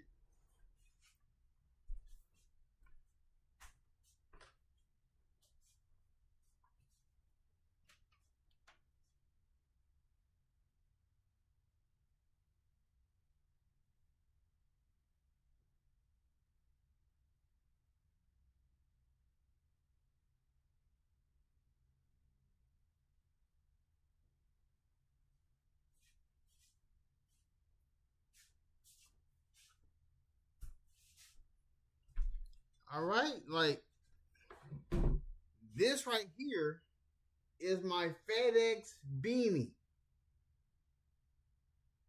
Like, I literally used to do this. I can show you my 2024 taxes from doing deliveries, because I was getting paid by a company called Midwest Transport. That is what the company that I was working for that has a partnership with FedEx. That was the name of the third party that I was getting paid by.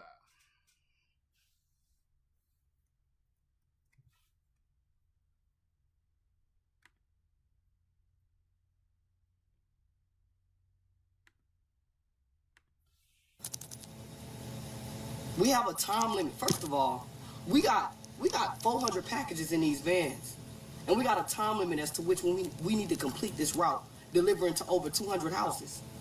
We get a 30-minute break. Hear me, a 30-minute break.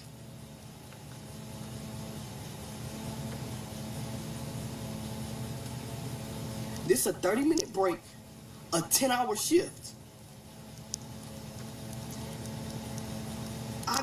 I got 200 houses to hit today, and you got the nerve to be whining and crying because I stepped on your grass. You whining and crying because I didn't put your package where you wanted me to put it. And don't get me wrong, I'm trying my best, but I'm in a time crunch. We already be on the verge of crashing out. Please be nice to y'all Amazon drivers, man. Show them grace. We be tired.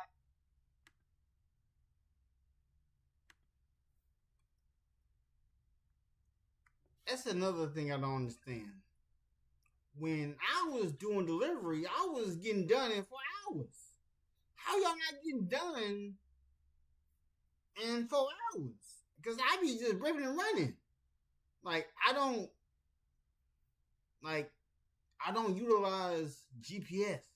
When I was doing FedEx delivery and Amazon delivery, I delivered to the same people.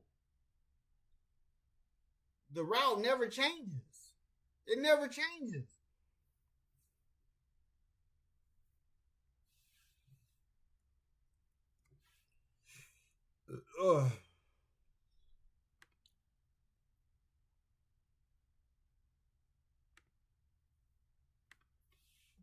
We be towed up from the floor up. I be ready to leave this truck on the side of the road. Right now I'm delivering. It is almost feel like 90 degrees out here, and I ain't got now AC. None. It's hot, and we're expected to deliver 30 to 40 stops an hour. Extremely overworked and underpaid. Please don't play. Please don't play.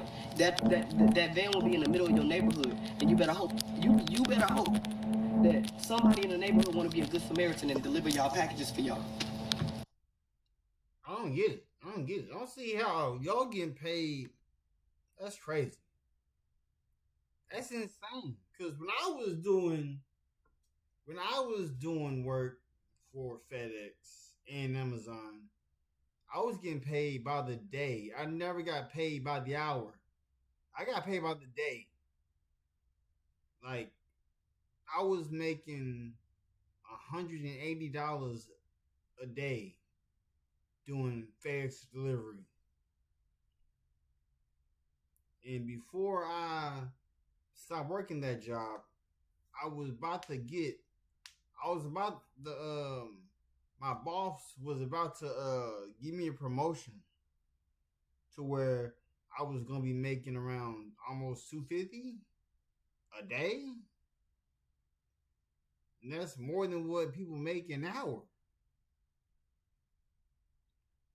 So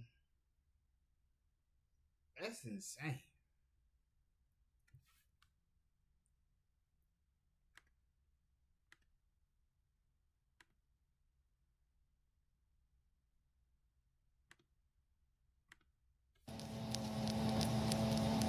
Y'all, please be nice. Please be nice. Thank you.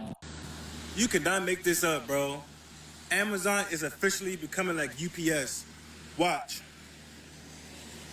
Continue southeast on a parking aisle. Then please try to find the address on your own. What do you mean trying to find the address on our own? And then Amazon wonder why we delivered to the wrong house. We delivered to the wrong business. The neighbors got the other neighbor's package. You talking some trying to find the address on your own? We're not trying to do a good job. Y'all not doing a good job with navigating me. What's going on? What's T? Somebody put Amazon on the T app, for real. Because I don't know at this point. Y'all see it. I'm going to make this real quick. Amazon, y'all got to do better. Y'all make way, way, way too many billions of trillions of whatever to be treating workers and drivers and, man, It's not Amazon. It's the owner. Go talk to the owner. Amazon was created by one person. He made an empire.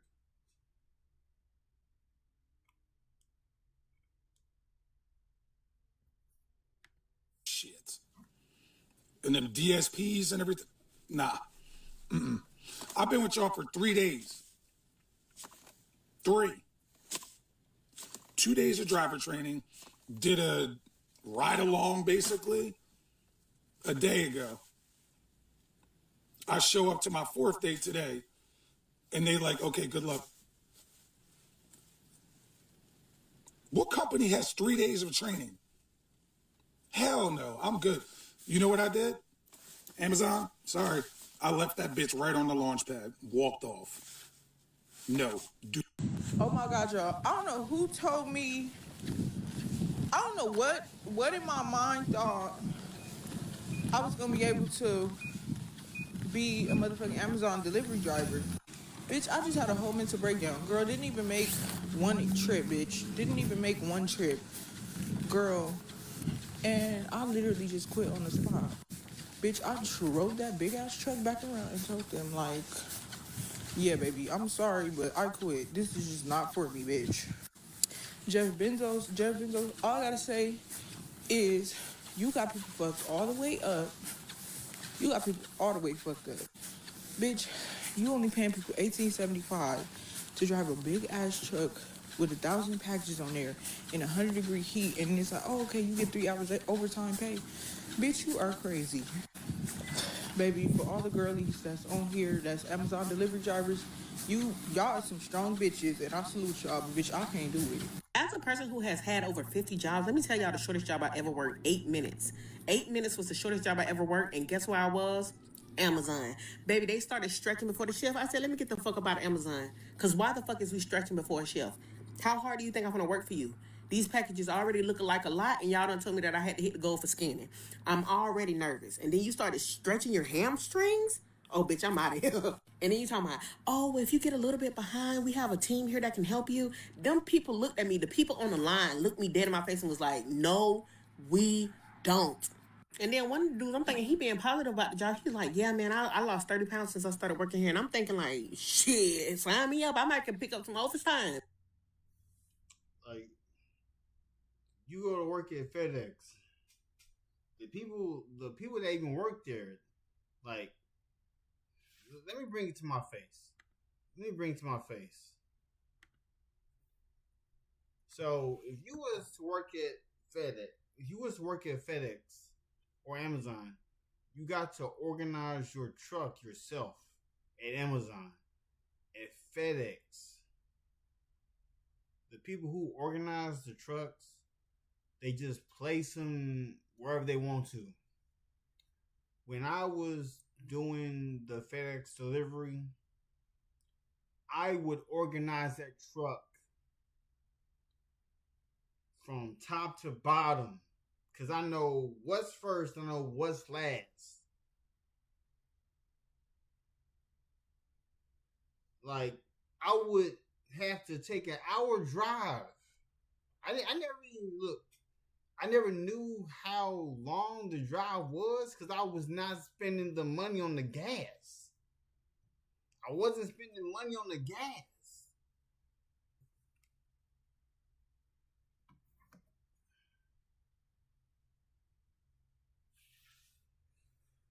But hey, I'm just saying.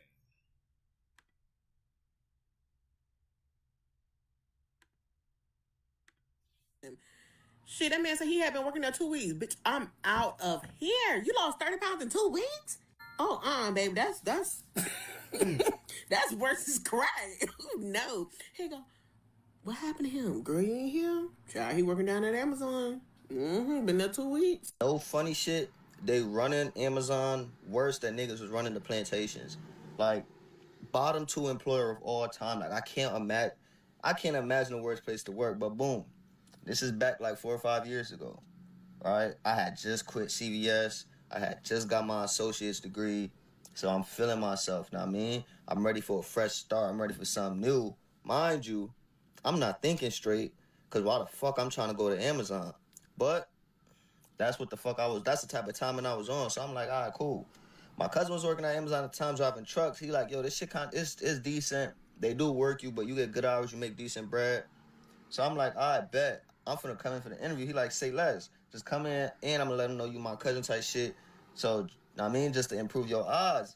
Now, knowing what I know now, I didn't need that reference, because, nigga, I didn't need my odds improved, because Amazon will take any fucking body. You walk in that bitch, long as you could speak 4 words in English, nigga, you're in. So, I put on my nice little suit, my nice little blazer and shit. I'm expecting an interview. Like, I go in, nigga take me to the cafeteria. It's like 4 different niggas in there. I'm guessing we all there for different shit. We all got hired because it ain't no real interview. Nigga asked me 2-3 questions.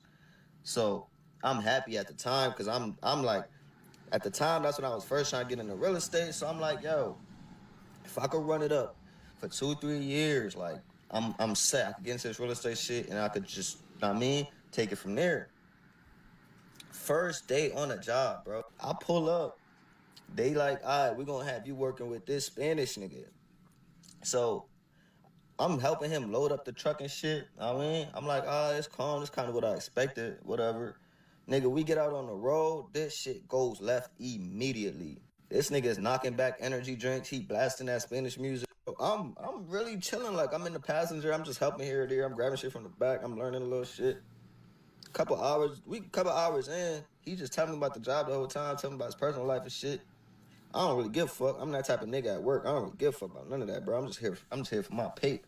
But he telling me all this shit, and then he goes, yeah, I don't really like taking breaks and shit when I work, because I'm just trying to get it done. So I'm like, what the fuck are you talking about, bro?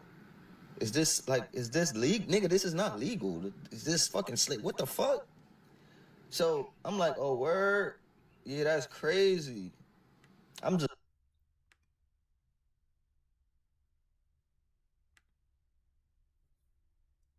So look, I was that worker. Like, I don't do breaks. I take a break when I'm done. Like, when I would come back with the vehicle, because I had to bring it back and park it and back up and park it.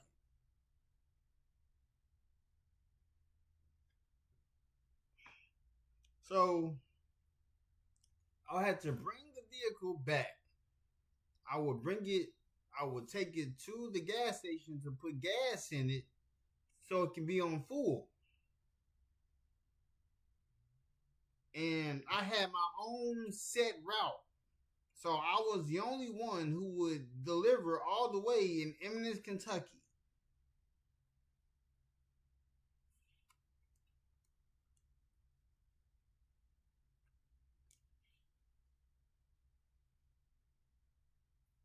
But just saying.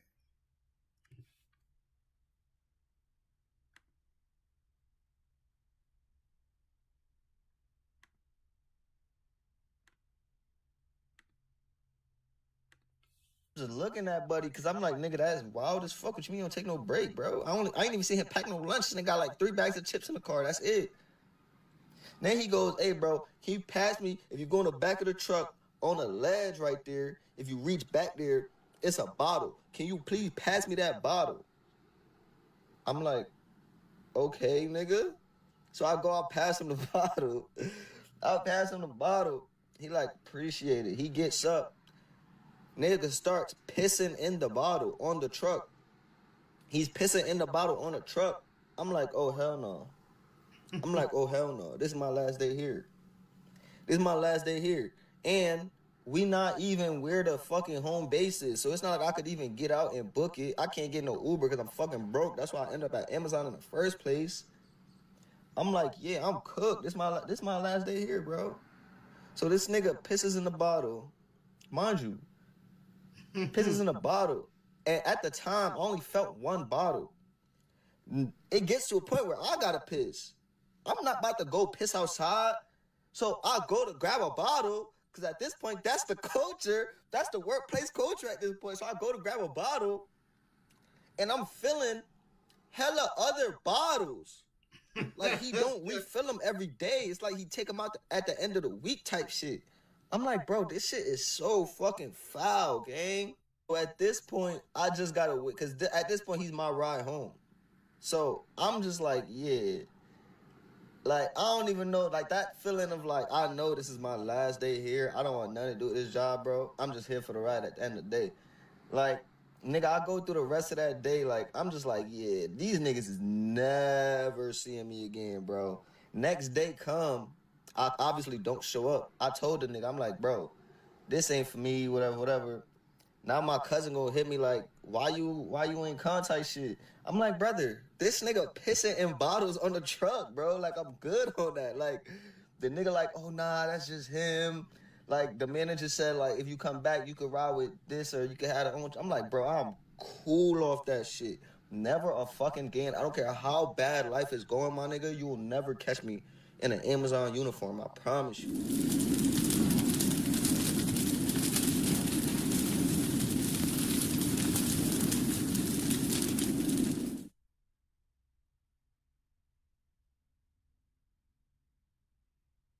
Camille, tell us what you drive right now and what the payment is. I'm in a Tesla Model Y, and I think my payment's $450 a month. Okay. So you got it last year. Was it used or new? It was new. I lease it. Oh, it's a lease at $450 a month. Yep. What kind of car do you drive? I drive a 2025 Ford Expedition. That sounds expensive. It is expensive. Remember the total cost of this car? $80,000. What kind of car do you drive? A BMW 24. Ooh, that's which one? What's the model? 3. Oh, that's a sweet ride. Okay, you got a payment on it or is it paid for? Payment. What's the payment? $734. Ooh, I know. that's up there. What do you drive? I drive a... Hold up, bro. Look, I've had 10 vehicles to my name. Every vehicle I've had paid off. The Kia Rio that got totaled, paid off. The Kia Forte that got totaled, paid off. I would be out of my brains if I made a car payment. When I get vehicles, I pay things off. Everything in this house is paid for. Nothing in this house has a payment on it. Oh my goodness. Oh my goodness. Like, even the vehicle that my wife has, for right now, she's gonna have to do payments. But when it's time to get the correct settlement, no more payments. No more payments. That's why everything in this house is taken care of, and my wife don't have to worry about this. She don't worry about nothing in this house. I don't like my wife worrying about any price of whatever. All my wife would have to do to tell me is, babe, I want this. Because I don't do payments. I pay things off. Everything that I show you, we're not getting hit with it. My phone not getting hit. We are paying for using the internet bill and using the phone, but yeah, like, man, y'all tripping. Y'all tripping. Y'all tripping. These people paying almost $700 for a vehicle. 2004 Toyota Highlander. It's a good whip. Yeah. You got a payment on it? Yes. I only have, it's $100 a month, and I'm almost done with it. I probably got like 5 more. Okay. You bought it used? Yes, bought it used. Yeah, it was $11,000 used, which is crazy. But yeah. Dang. Okay, when did you buy it? 3 years ago? No, 2 years ago. 2 years ago. Okay, so it was already like close to 20 years old. Yes, yeah, already wow. close to 20 Those years old. things can hold their value. Yeah, they can hold their value. I can still sell it for 8 to 9, I think. So, all right. And I've always driven a Toyota, so that's my favorite car of all time. Heck yeah. All right, how about you? A 2006 Lexus. Nice, and it's still running great? Surprising. No reason to upgrade. No, it's my grandma's. So Did she give it to you? She did. She did. That's grandma energy right there. Yep, very generous woman. And how about you? 2015 Lexus. All right, he wins. He has the nicest car out of all of you. So if someone's going to pick you guys up to go around town, it's going to be him. What's the payment on this 2015 Lexus? 0. You paid for it in cash? No, my parents did. Very blessed. Wow. Did they buy used, new? Used. So they bought it for you, used, in cash. And what's next? Like, is it on you to get the next one? Of course, I'd like to buy my own car one day, but I'm going to keep this until I Till it Kicks the bucket. Yeah, till it dies. Good. We like that. And that's exactly what I'm talking about. People that know how to manage their money well. We have one gentleman here who doesn't have any car payment at all. He was blessed and fortunate enough to have parents who were able to completely pay the car off and give it to him. That's something that a lot of people can't say. And then the other lady here says that she has a 2006 Lexus. That Lexus is something that was gifted to her from her grandmother. And because of that, she does not have a payment. You see the common theme here? The best people who are in the best financial positions as it pertains to vehicles are those who were given vehicles by their loved ones. You see? And doing that enables you to have no car note, no debt, ideally. And so that is less money coming out of your bank account every single month. And not to mention... Man, look, my only debt is school. That's my only debt. When I tell you that my only debt is school, and every vehicle I've ever had paid off. I've had 10 different vehicles, including these two. That makes it 12.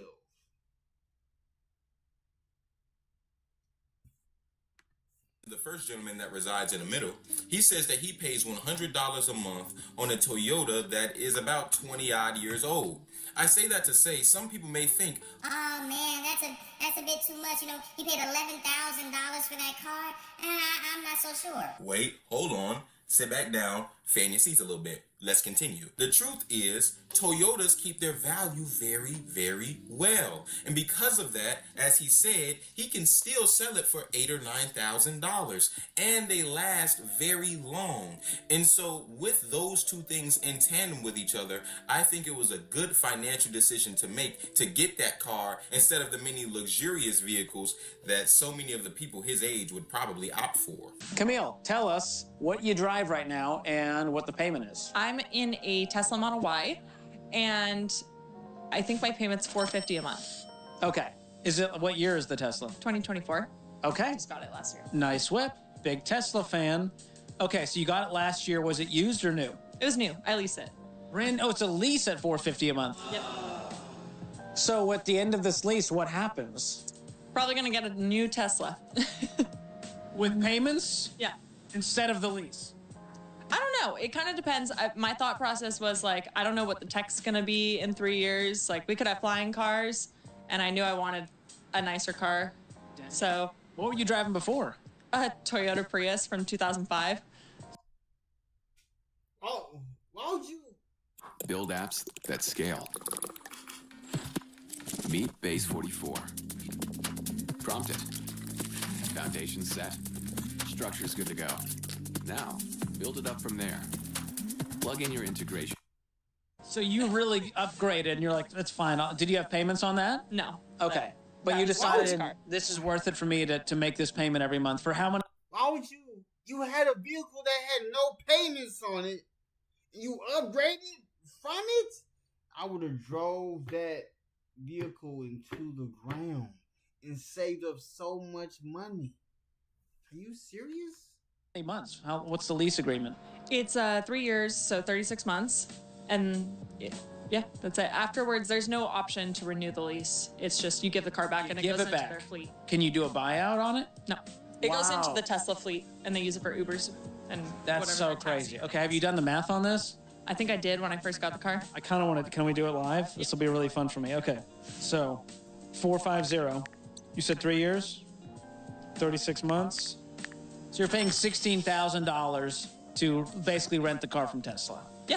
That's a lot of dough. And this is a prime example of what not. So,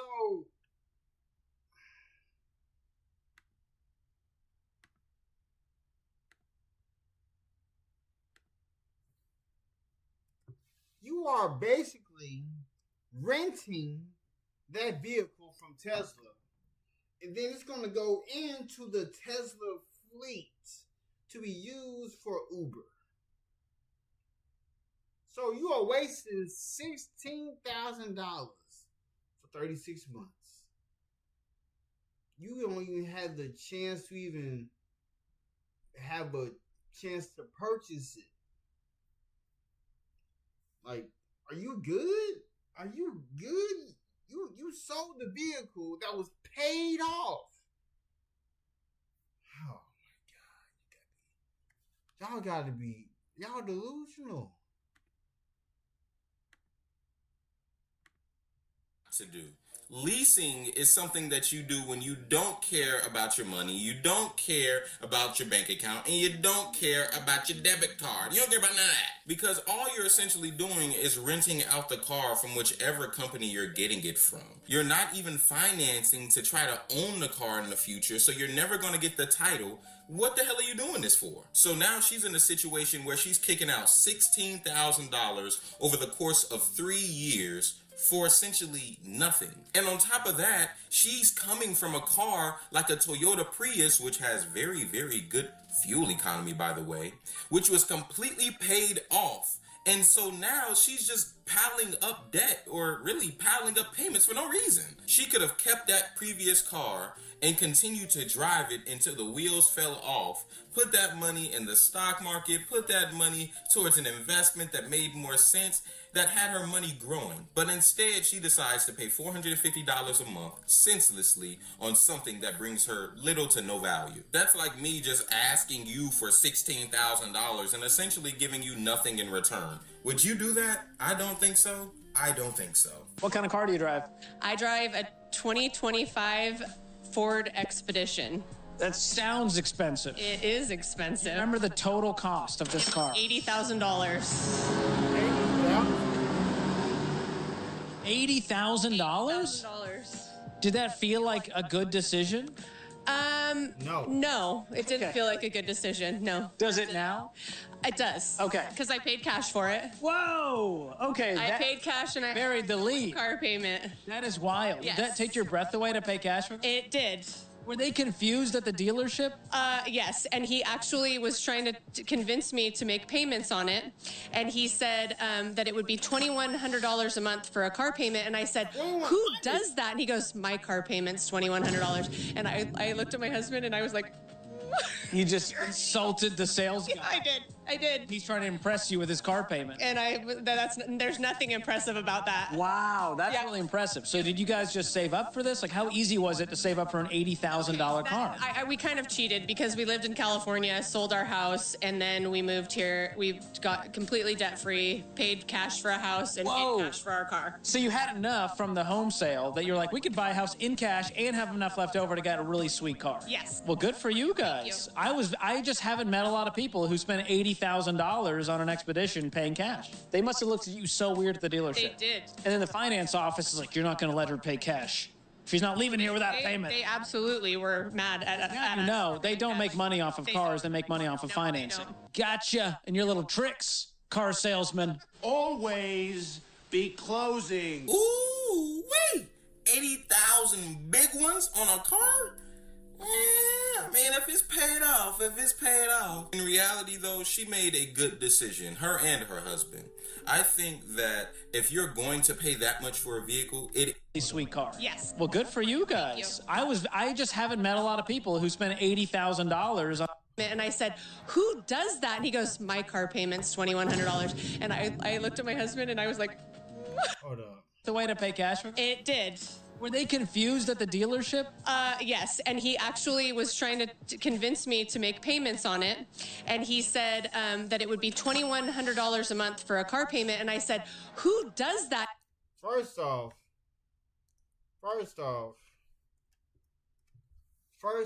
that is why they're going to be mad at me. They're going to be mad at me, because you want to know why? The vehicle my wife has,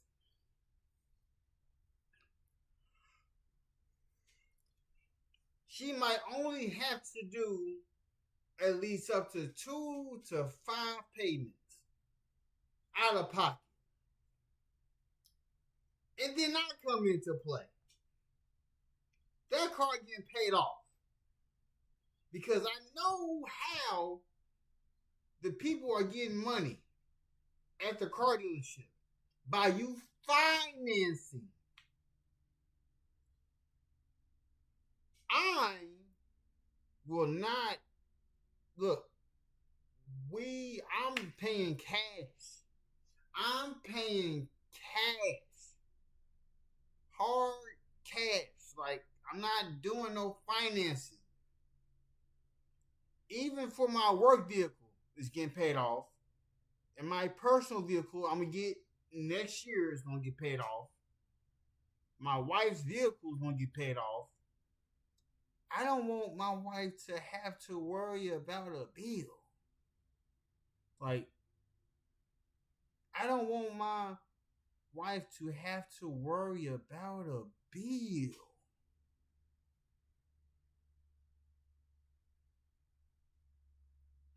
So,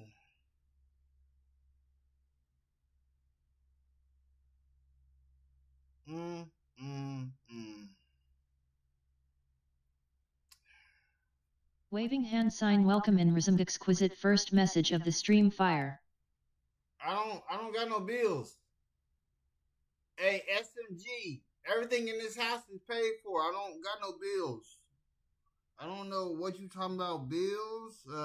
Everything in this house is paid for. Everything you see in here is taken care of. Rent taken care of. Whatever my wife wants, taken care of.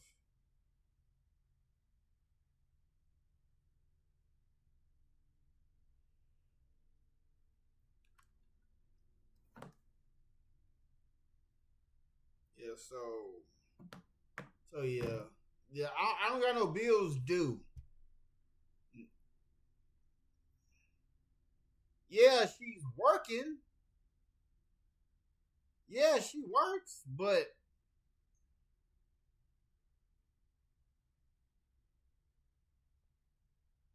bills are already taken care of.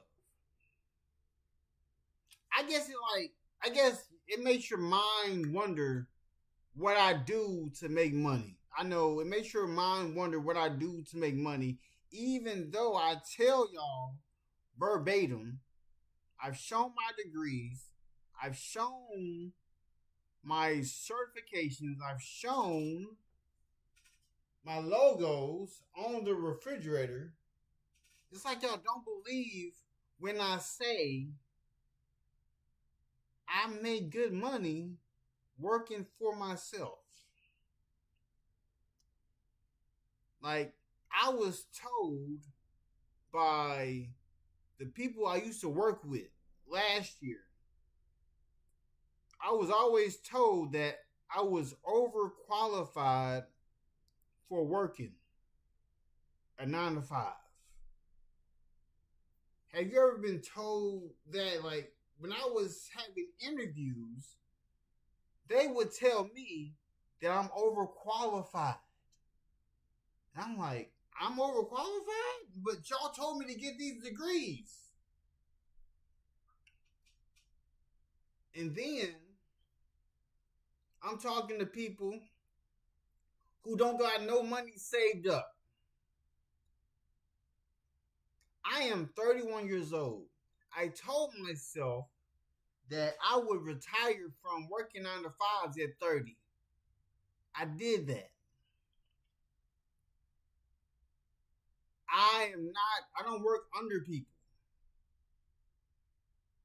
I don't work under people.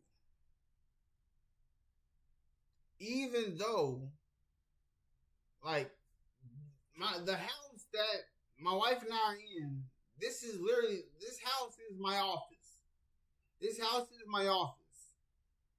I'm waiting on a settlement. But I'm also waiting on this other money so I can get into a vehicle so that I'm able to do as I please. And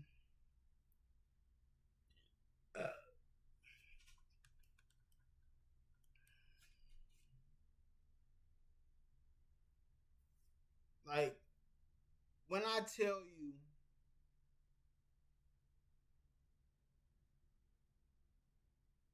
that a lot of people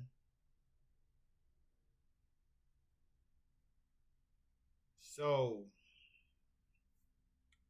I can tell that you haven't experienced what I've experienced, where people would tell you that you're overqualified, you shouldn't be here. I completed all the requirements to retire early, and I still can't retire early. You know how crazy that is? To have all the requirements to retire, but I'm just not the age they want me to be at. And I don't have no diabetes. I got no STDs. The only medicine I take is vitamin D. That's the only medicine I take. Because I have low white blood cells.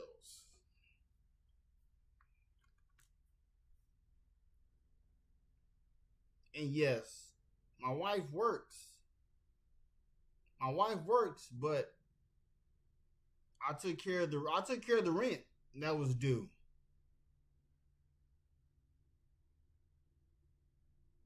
And my wife's birthday is literally next month. I done got her 2 presents already.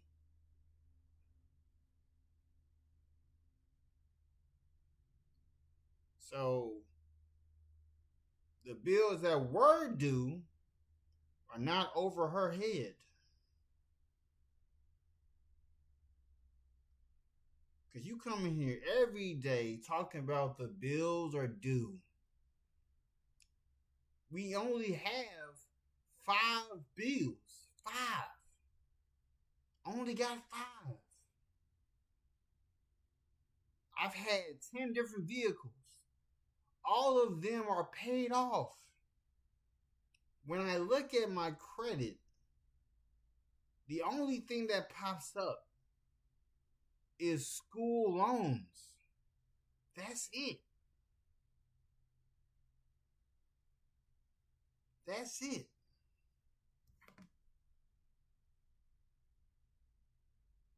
You see.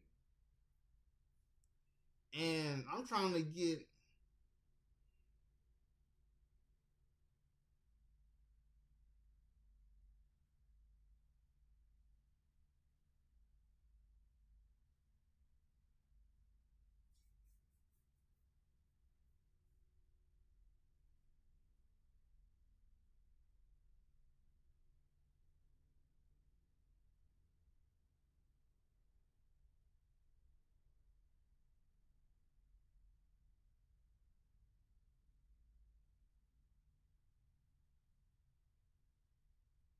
just like my students' loans ain't that much.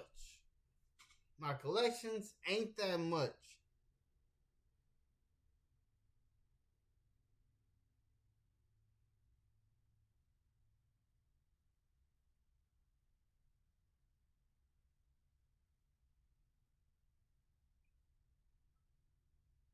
Let's see real quick.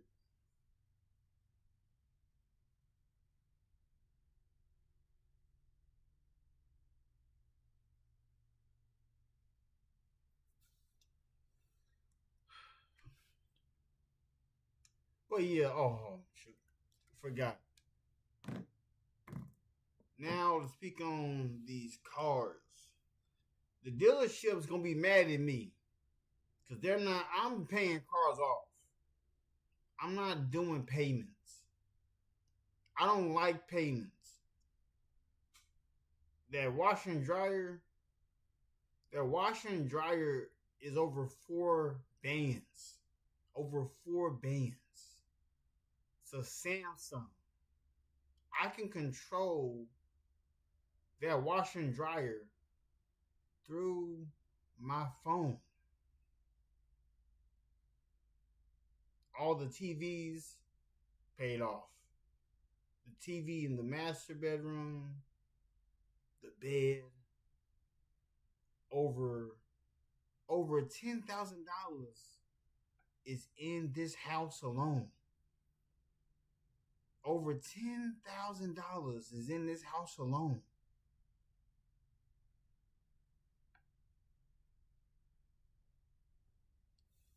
And people who are paying over $2,100 for a vehicle, kick rocks. My work vehicle gonna get paid off, and so is my personal vehicle gonna get paid off. What do I look like doing payments?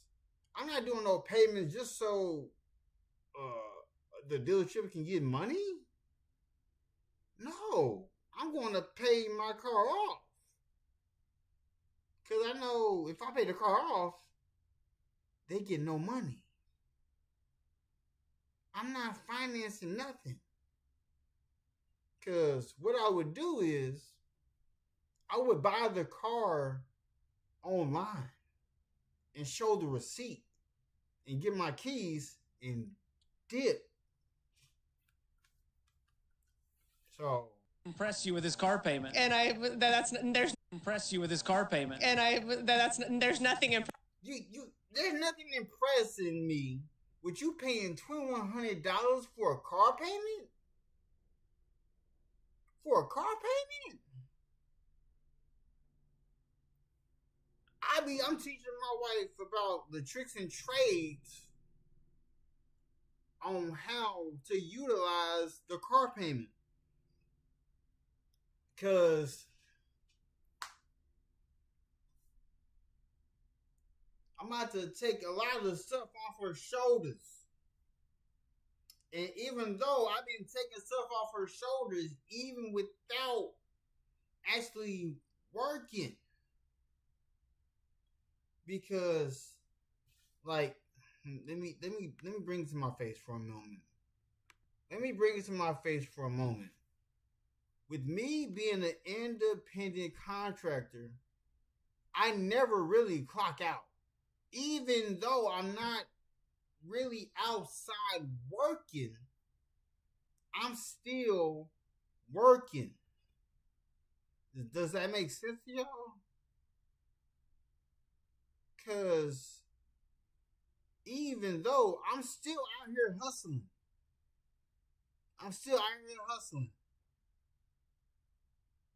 Like, my ambition don't stop going.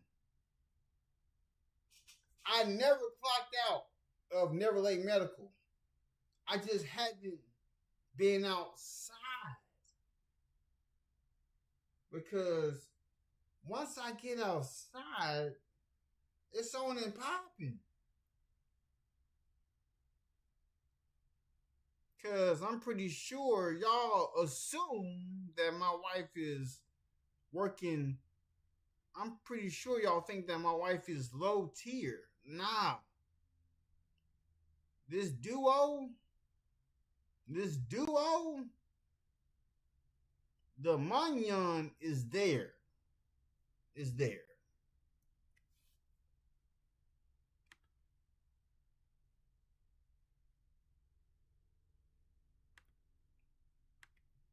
impressive about that. Wow, that's really impressive. So did you guys just save up for this? Like, how easy was it to save up for an $80,000 car? We kind of cheated because we lived in California, sold our house, and then we moved here. We got completely debt-free, paid cash for a house, and paid cash for our car. So you had enough from the home sale that you're like, we could buy a house in cash and have enough left over to get a really sweet car. Yes. Well, good for you guys. I just haven't met a lot of people who spent $80,000 on an expedition paying cash. They must have looked at you so weird at the dealership. They did. And then the finance office is like, you're not going to let her pay cash. She's not leaving here without payment. They absolutely were mad at us. No, they don't make money off of cars. They make money off of financing. Gotcha. And your little tricks, car salesman. Always be closing. Ooh, wait. 80,000 big ones on a car? Yeah, I mean, if it's paid off. In reality, though, she made a good decision, her and her husband. I think that if you're going to pay that much for a vehicle, it is in your best interest to completely pay it off. And it seems like they were in a life circumstance where they were moving around. They were almost in transition. They were moving from one location to another. They sold off their previous home to get a new home. And they figured, hey, why not? We have all of this money. We can enjoy it by way of paying off our new house and still having money left over to get a new car. I don't really see the problem with it. Do I think that there is great opportunity cost to purchasing a car for $80,000? Absolutely. But if you go about it the correct way, without getting into debt, it may not be as burdensome if you did decide to finance. And that's exactly what this guy was talking about. He knew that the car dealership was going to try to get her to finance, try to get her to spend far more money than was necessary, because the interest payments on the vehicle is oftentimes when the dealerships make the most money. And so they're going to try to peer pressure you into financing, peer pressure you into spending more money than is necessary, and they really don't want you to walk out of there without having done so. So it is in her best interest to have had, especially having a man there like her husband, because Lord knows dealerships like to get over on women, and then deciding to pay out the vehicle in cash instead of paying that $2,100 a month car payment. You hear me? What kind of car do you drive? A BMW 24. Ooh, that's which one? What's the model? X3. Oh, that's a sweet ride. Okay, you got a payment on it, or is it paid for? Payment. What's the payment? $734. Ooh, I know.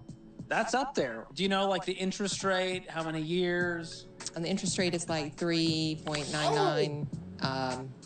So yeah, I've recently thought about selling it. Oh, really? When'd you get it? A year ago, October. Wow. When did like the regrets sit in? We're like, I got to get rid of this thing. Within a few months. Wow. Was it because of the payment or what? Yes.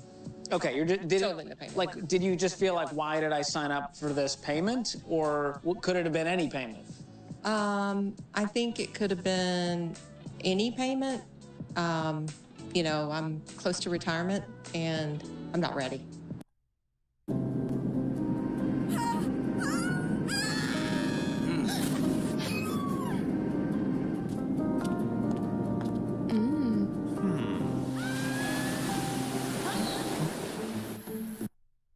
So you're like, okay, I could have used this money to invest and set myself up, but now it's setting me back. Pay off debt.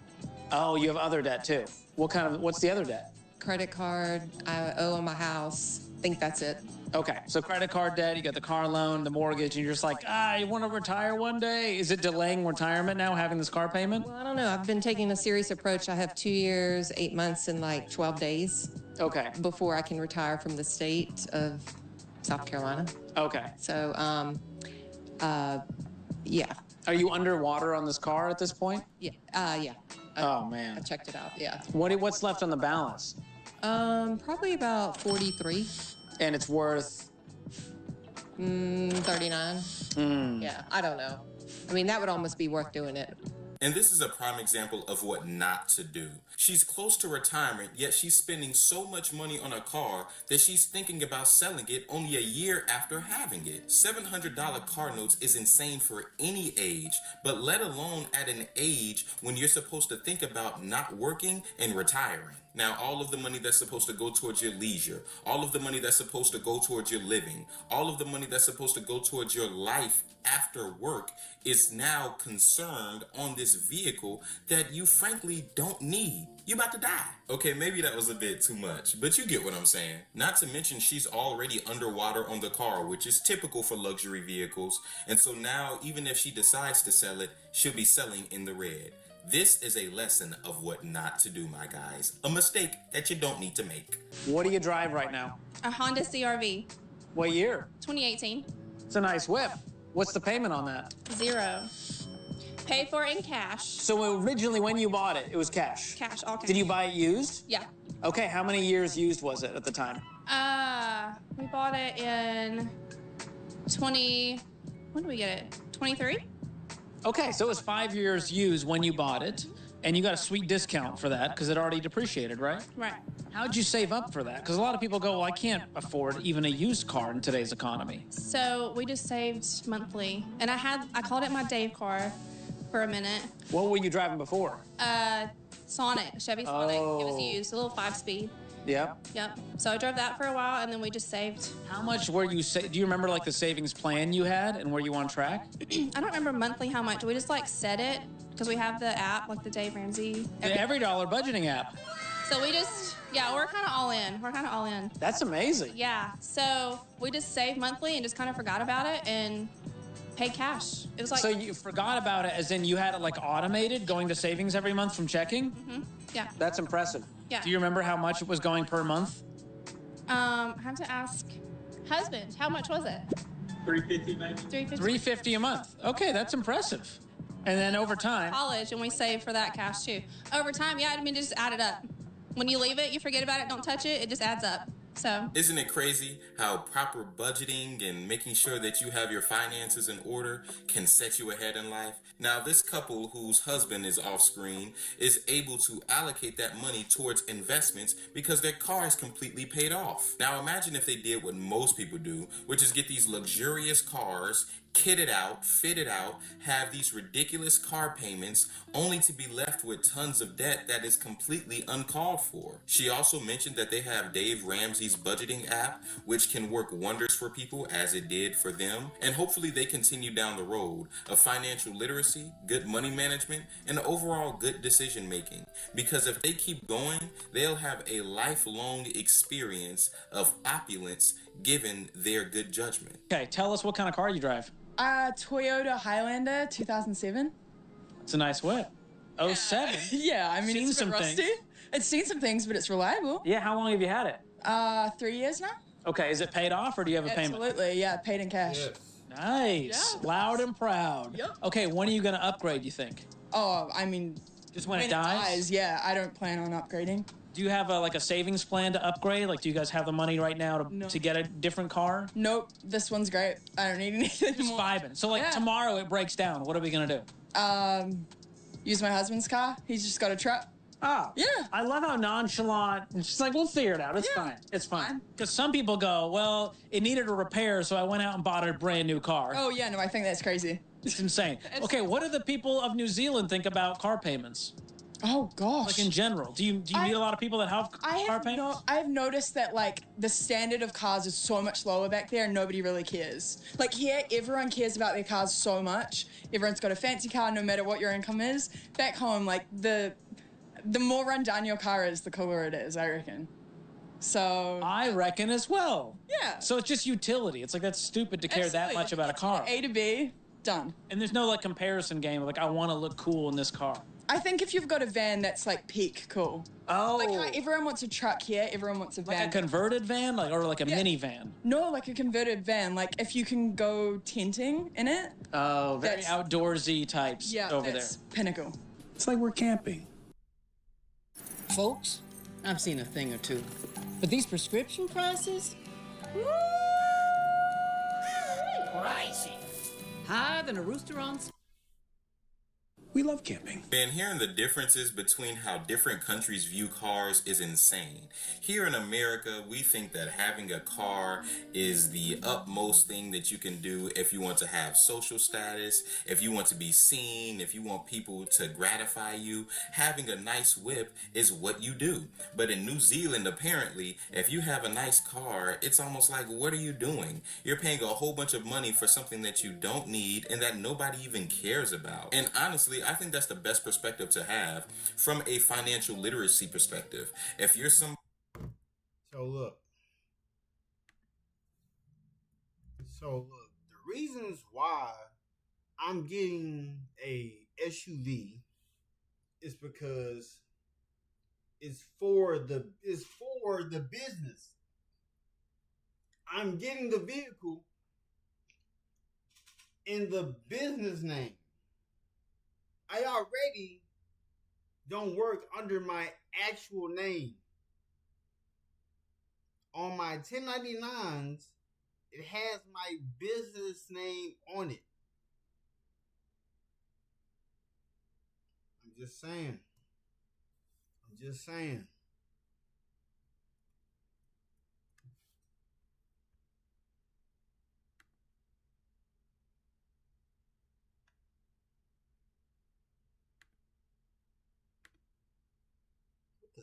No.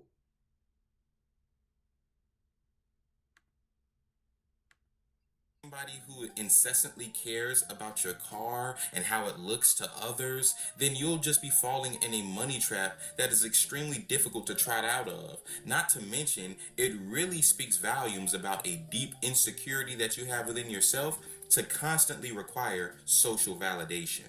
But in regards to her not having a car note, that is a beautiful thing, similar to many of the other people that we've seen in this very video. It makes sure that you have money to invest on the side, and even if something is to break down, this is why you're supposed to get married, ladies. You'll be able to rely on your husband to do for you what you currently cannot do for yourself. All right, I hear you're a musician. I am. Do you think musicians make good financial decisions?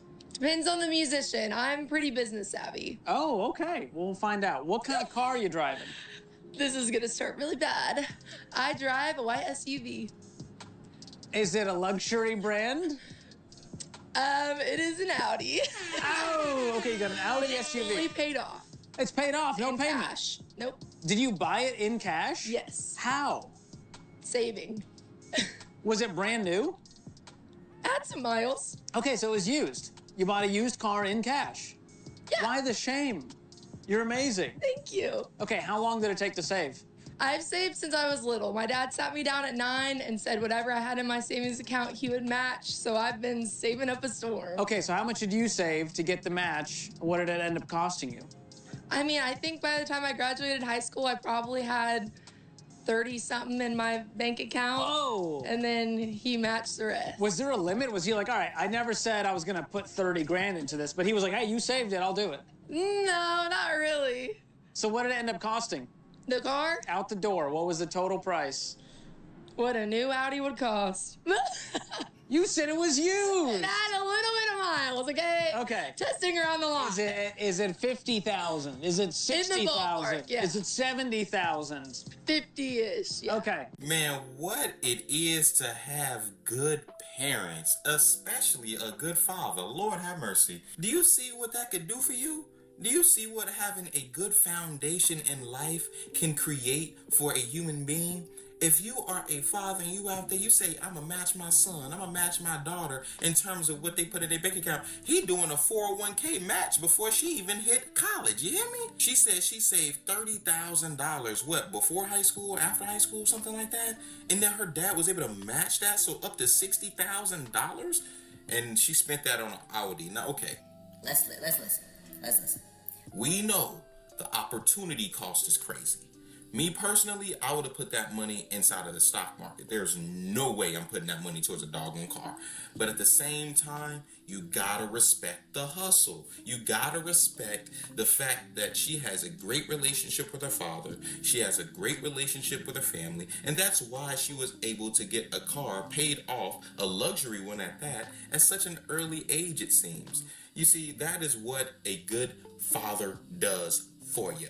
All right, Gen Z, let's talk about buying a car. We're going to start with cars that are less than $10,000. These are going to be your cash cars, okay? Now, I want you to listen to every single part of this video. I know it's going to be a lot, okay? This is a lot of information, but every single piece is important, all right? I have bought many cars in my day, and I have learned lots of lessons. First thing that I want you to do is I want you to call your insurance company. I want you to ask them what the top 5 cheapest cars to insure in your area, okay? Okay, I want you to start with those cars. And most likely those cars are going to be the mid-size sedans. I do want you to stay away from luxury, foreign. Now, I understand Honda and Toyota. I get it. They will last forever, but in order for those cars to last forever, they have to be maintained forever, okay? They got to be maintained. And they can be cost more money to maintain, okay? All right. Both of my daughters have Chevy Cruzes, and they're great little cars. Okay. All right. I would highly suggest American made.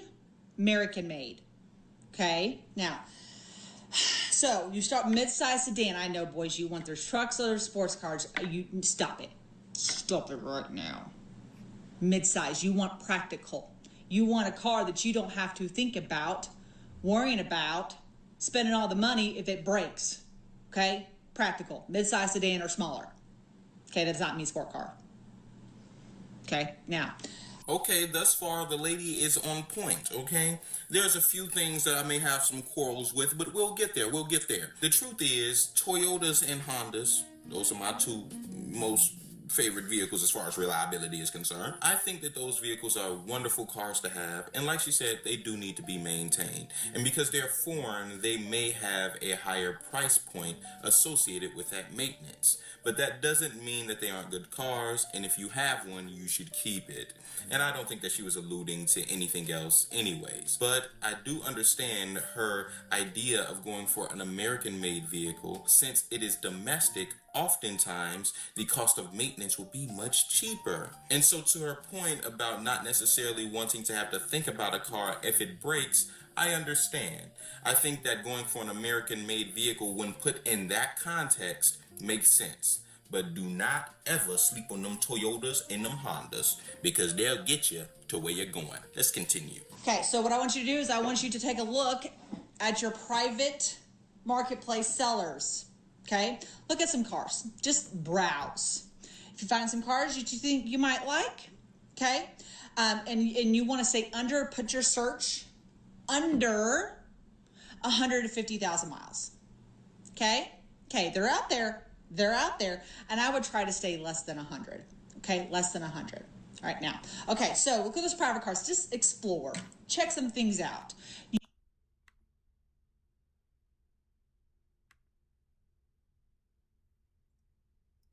Also, the vehicle I'm looking at for my work vehicle is under 100,000 miles. It's not even going to be new. It's going to be certified pre-owned. Certified pre-owned.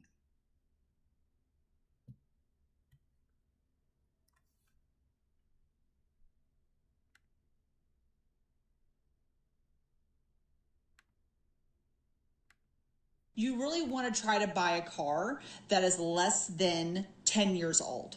Okay, that 10-year mark, that's where you want to stop at. Okay, unless it is an older car and you know how to fix it, right? You see, okay, all right. So both of my girls have Chevy Cruzes. So in my process that I did, I looked at private. I looked at some cars. I got some feel of it. Then I went to go look at the major dealerships. Stay away from those what we call the note places.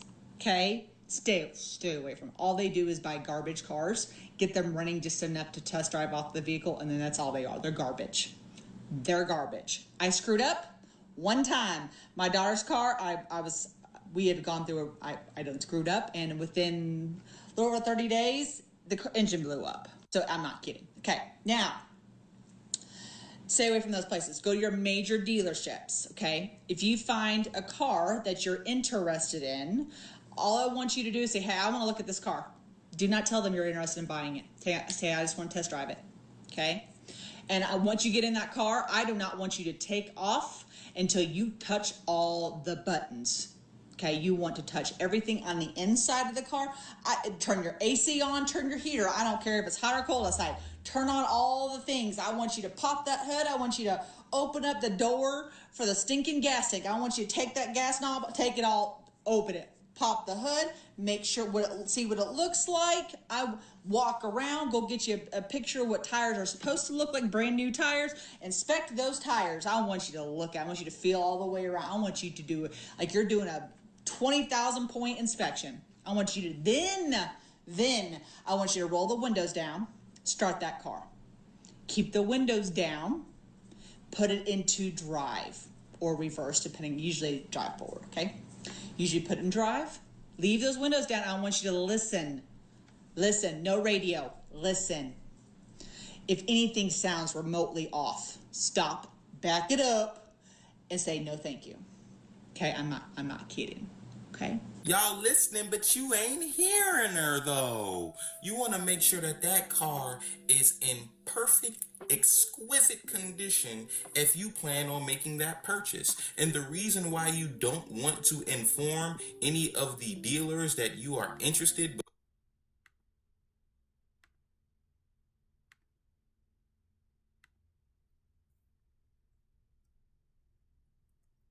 So look, I will talk to y'all tomorrow. It won't be a good time to do a 24-hour stream because of March Madness. Nobody's going to be wanting to watch a 24-hour stream on March Madness. They too busy watching basketball. I might be able to do one in April. Maybe. But like, comment, subscribe to the channel. Peace. Rush the process. I trusted the plan. God don't move fast.